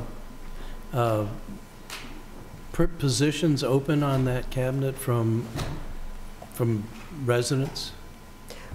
We have, the purpose was to have the groups that are doing restoration work on the Annapolis waterways, the creeks and rivers.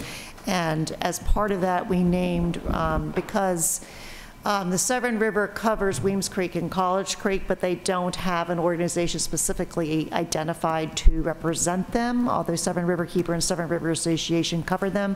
We did include designees from the residents of the neighborhoods in those areas.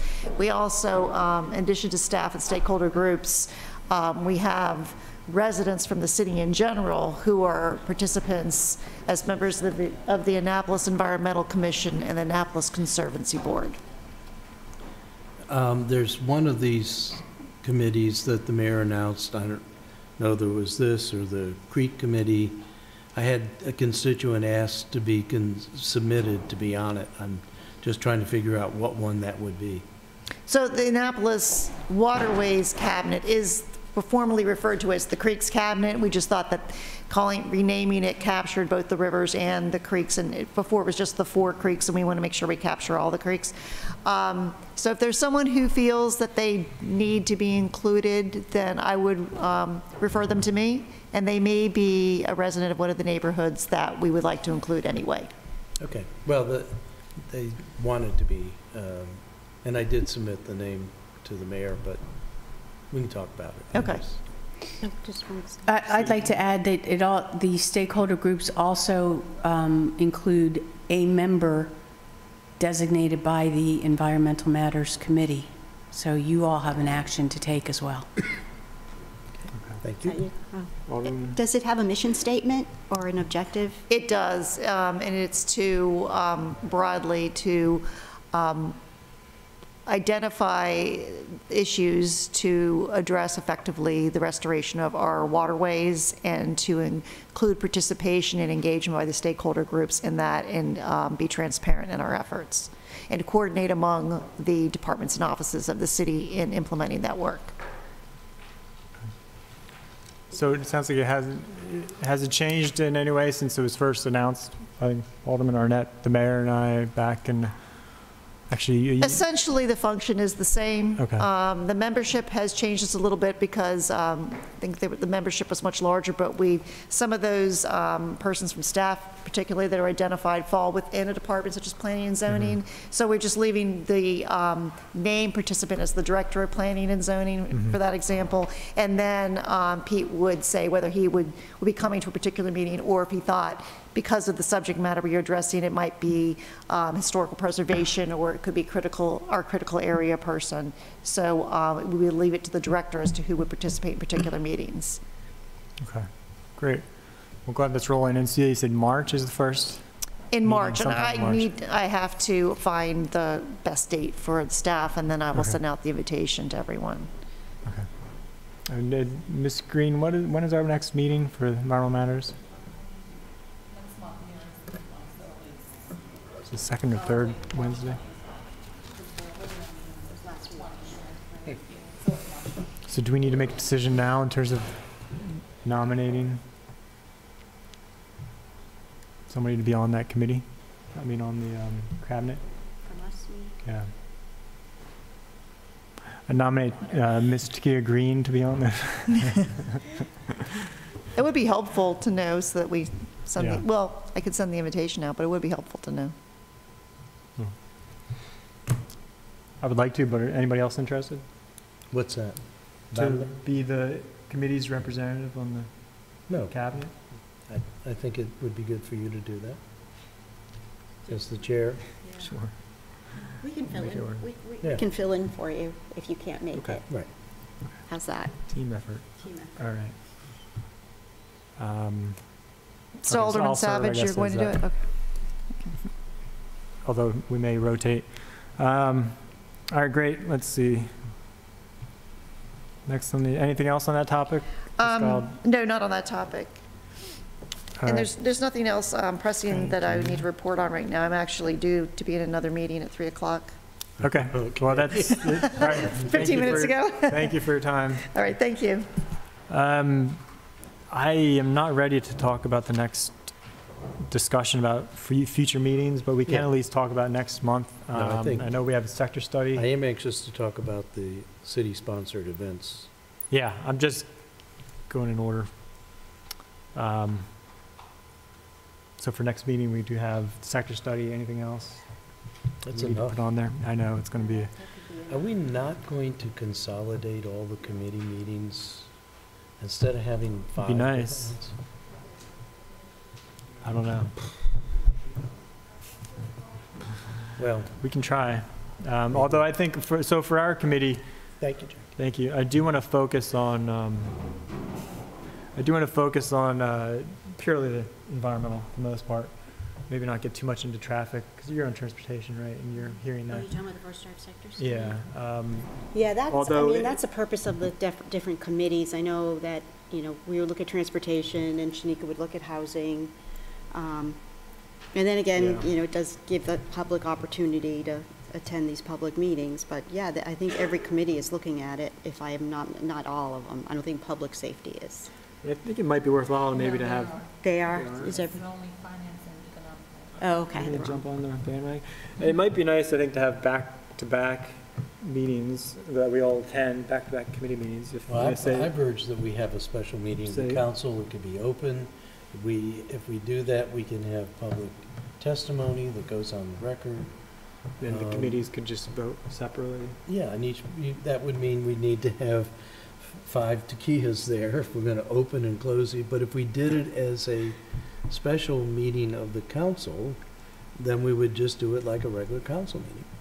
And so we can have a public hearing section, we can have a debate of the issue, go into, what my issues are, I've published them in my blast email. Yeah.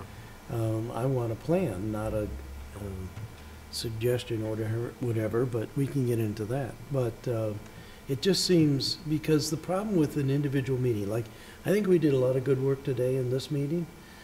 We're gonna have to figure out how we carry that over to the rest of the council.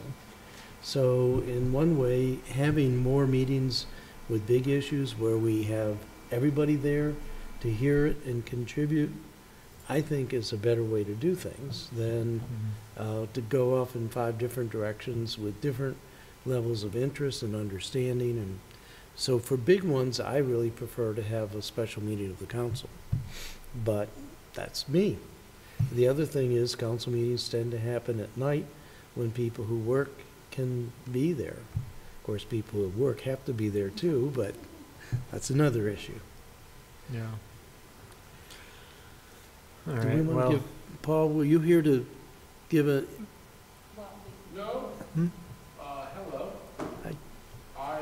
Please, Not here with any particular. you step up to the mic, Mr. Murphy.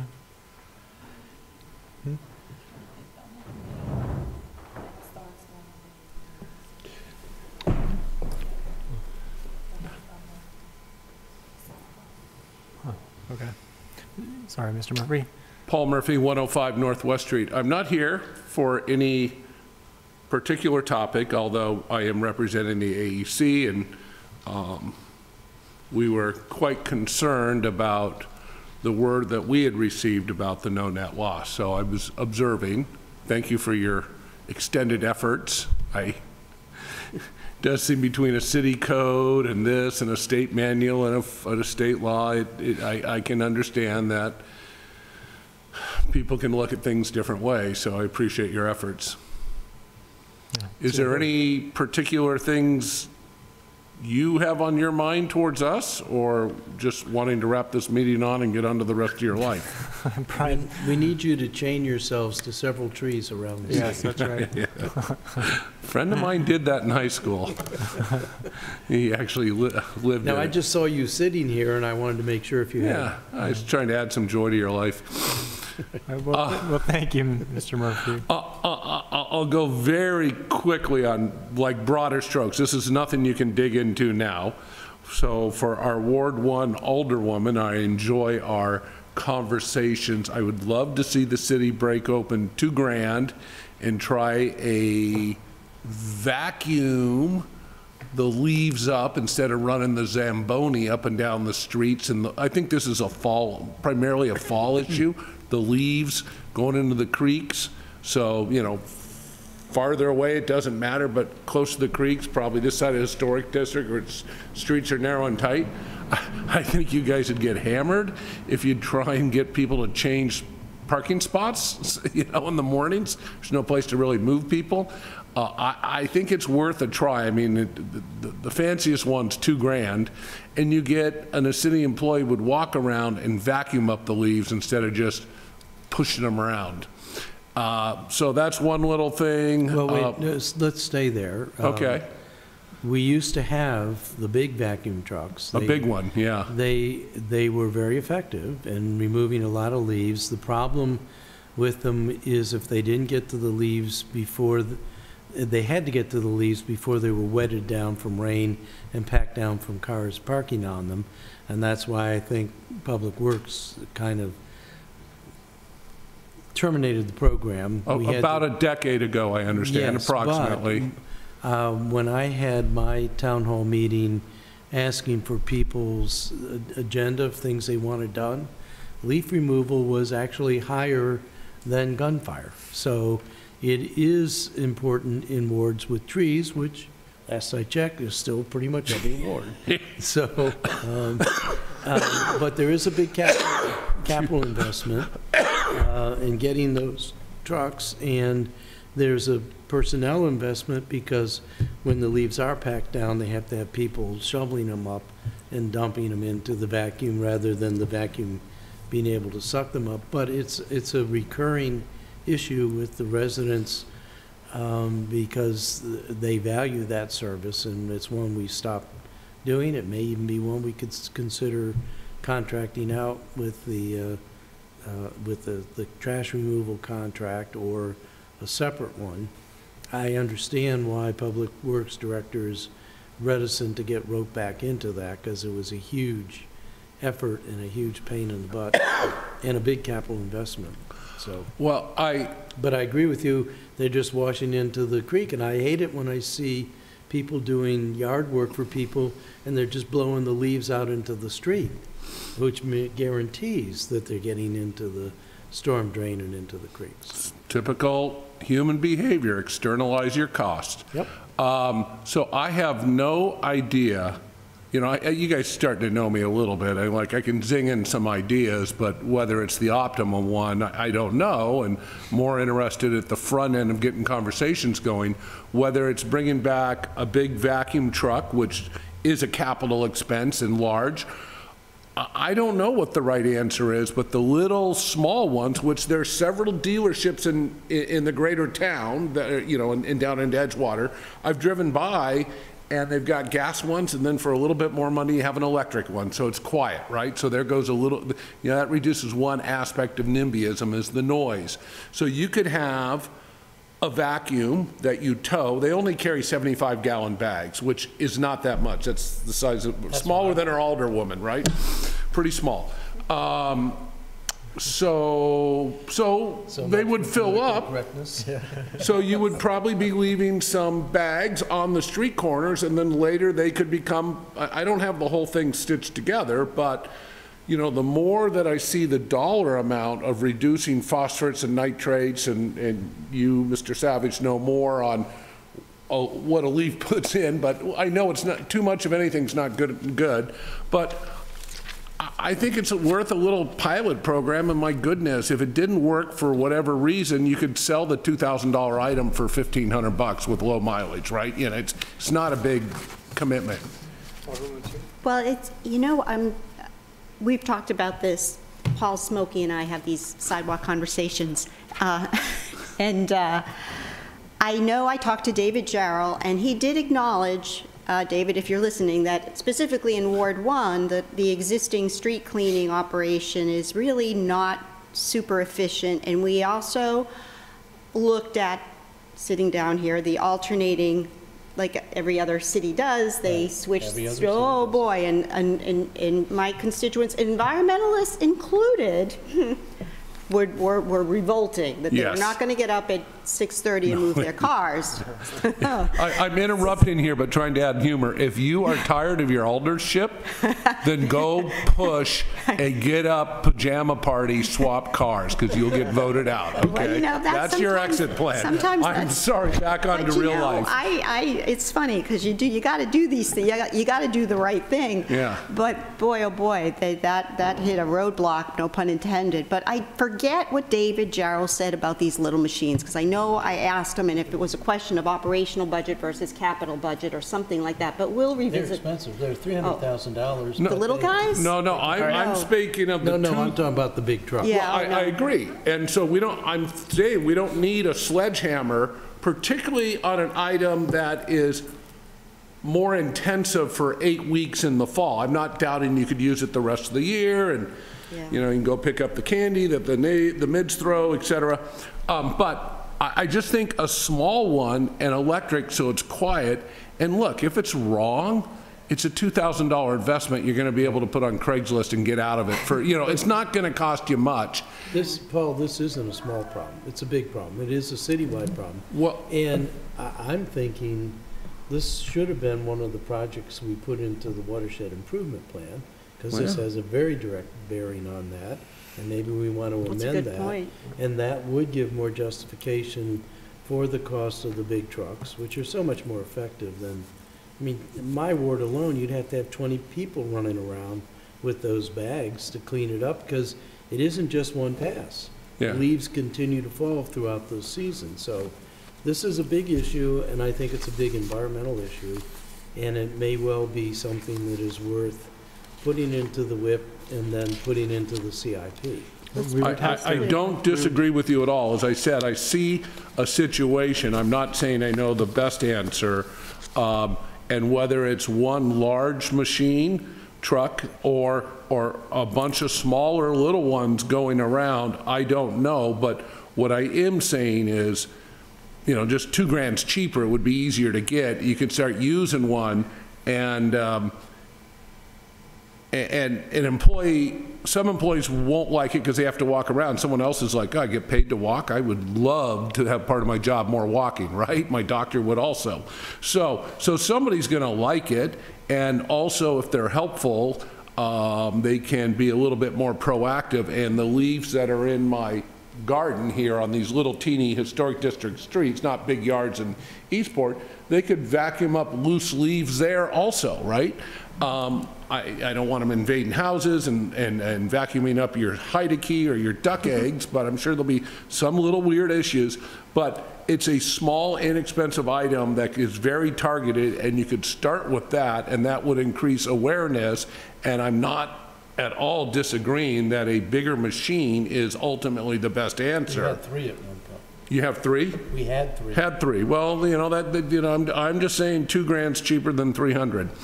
And right now, it's not only, 2,000, which is, you know, small. How much does it cost to run the Zamboni around? You know, it's not cheap. Yeah. The operating cost on that thing is, you know, measurable. Well, and I think, well, so if we were to talk about including it into our WIP, we have to make sure you can get credits for reducing those nutrients. Yeah. But I think we do need to look, I mentioned this before, is looking at the county. They have a street sweeping, a much more robust street sweeping program, and they said we could, I believe they said we could piggyback on their contract, which might be some amount of cost savings to us. And maybe we could roll in some kind of leaf component to it, I don't know.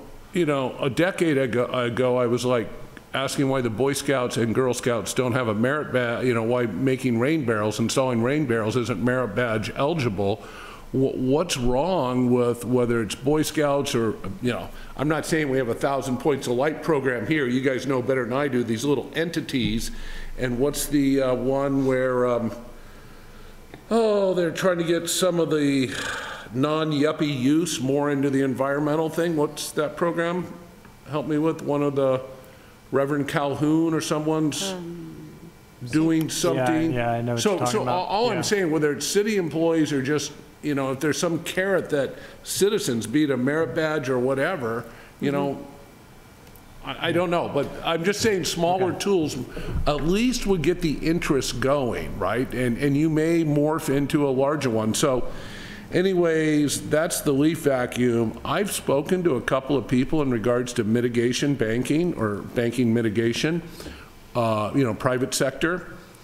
And the bit about the pumps downtown to keep Compromise Street from flooding, and, you know, this is my third-hand knowledge, it's 10 million, the filter would add another 5 million's too big, Ross won't sign off on 5 million, I'm kidding, the city. But then you look at the nutrient credits, and it's, from what I can tell, with credible horsepower put on this, it's about $1 million a year savings, so, you know. Can you send me an email? On the numbers on that? Yeah. Yeah. One of the younger riverkeeper guys helped me with that. And, you know, you can harvest, it's about $1 million a year of incentive. So if we lay down 5, you know, and, you know, there's plenty of banks, I was just at the Maryland Clean Energy Center thing, the green banks, that's a viable thing to let, who's a Green Vest you're already working with, or others, like, hey, throw 5 million down and you get to keep 90% of the profits, you know, and you guys will get a little bit flowing to you, and people will be chasing that easily. So my point is, don't let money get in the way, perceived lack of money or financial prudence get in the way of doing the best thing for city dock area, because the federal credits are robust enough that there's good money to be made in that. And I can understand the city not wanting to embark on another 10-year project that planning and zoning's got a lot to manage already, or whichever department. But hand it off to the private sector, not unlike the solar farm, but let some people make some money off that, but let's get our water cleaner. And then the other thing we're still trying to kick around is how to get a little bit more micro transport going on downtown, but that's bicycles. E-cruisers. Bicycles are hard in the middle of summer and, you know, and middle of winter. So those are things that float around my head. Oh, All right. just real Thank quickly, you. could you be so kind to let Kate know that we reviewed the forest conservation ordinance and tell her, you know, our comments? She wrote a letter and just want to make sure she knew that we addressed it. Correct. And Yeah. when you're saying your efforts today, yeah, I texted the group twice, so. I think If you can make they'll sense be of in the them. Capitol too. Oh, that's true, yeah. Yeah, no, I sent him a blast earlier already. Okay. But I will track down Alderman Arnett, the Jack Turner's the young man who helped us. We cranked out the numbers, so.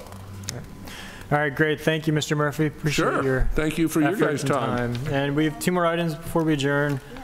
We have legislation. We do 04718, special events. Although I wouldn't mind if we deferred it to the next meeting, but I do have a lot of discussion I want on the special events. You do? Okay. Because I'm concerned that once something becomes a special event, it automatically becomes eligible for waiver of fees.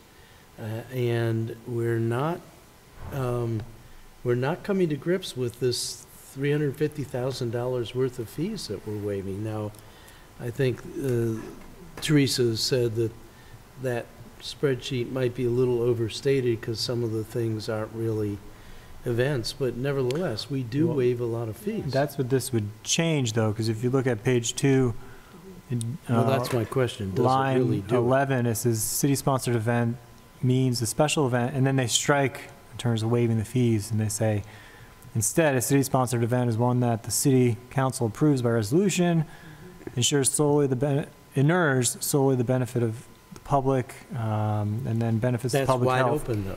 Yeah, but That it is wide doesn't, open. it doesn't mention finance, so I think it takes out I know your- that, but once somebody says it inures to the benefit of the public, which the St. Patrick's Day Parade Well, would they're, argue that they inured. okay, well, they're all ends on there, too. This, this, ahead. this Alderwoman? just defines the definition. What you're talking about, Ross, are the two, and actually mentions that the respective events have to still be approved by this resolution that lists them. That's when we have that discussion where we actually, Felicia goes through, and we have about 8 or 7 Right. right now. And that is And big that's- into itself, but it is proscribed. But remember, the concert, Well, that's why that was was- the reason for right. this, I because know, there's but a I don't think- liability issue, there's a I lot don't of things. think 2 or 3 really Address the issues? Yeah, I think anyone can come up and say, this concert's for the benefit of the public, it's for free press, or it's to commemorate Well, they can try. murder victims. I know, We'd but still have to well, approve it by, Still who have to approve adjudicates it. that? Who adjudicates whether it inures slowly? well, because we'd have solely to adopt it by resolution, and I assume affirm that it would Well, then have we the don't public need it. benefit. Yeah, that would be the So it's argument. only if the city council approves by resolution. Correct. So these And other 2 are not number- necessary. Well, there are ends in But this, this so. is the They're not criteria. ends. This is the Yeah, criteria. well, at the end of 2, it says end. Okay, Yeah, but they that added means it. that it can be any one of these. Uh, And remember, in the charter, and I have to go look for that, and means and or means and. Oh, So okay. don't even, But you might have a good point there, because all three should apply. Right. Well, it's a fact. Number 1 is a fact, that it's approves by resolution. 2, inures solely, I don't, should we just put and at? After at- 1? No, at the end of Yeah. 1, and just say, would that? yeah, that Because would I think this is clarify. important in the sense that I agree with you, Alderman. I don't want Yeah, events I to do be too. city-sponsored just because we waive the fees, and I don't think we should be waiving all the fees, but Right. this at least puts a stop to that. And then, And I our think there liability is a issue. little bit of a time, because you know our colleague from Ward 2 is 2. going to be introducing something soon about, Right. And it and pains this would be me, nice to have this in place before that. well, okay. I'm worrying that it is open-ended. I'd be willing to accept, I mean, maybe we need to have an and in all of those, but, so and means it's cumulative in your mind.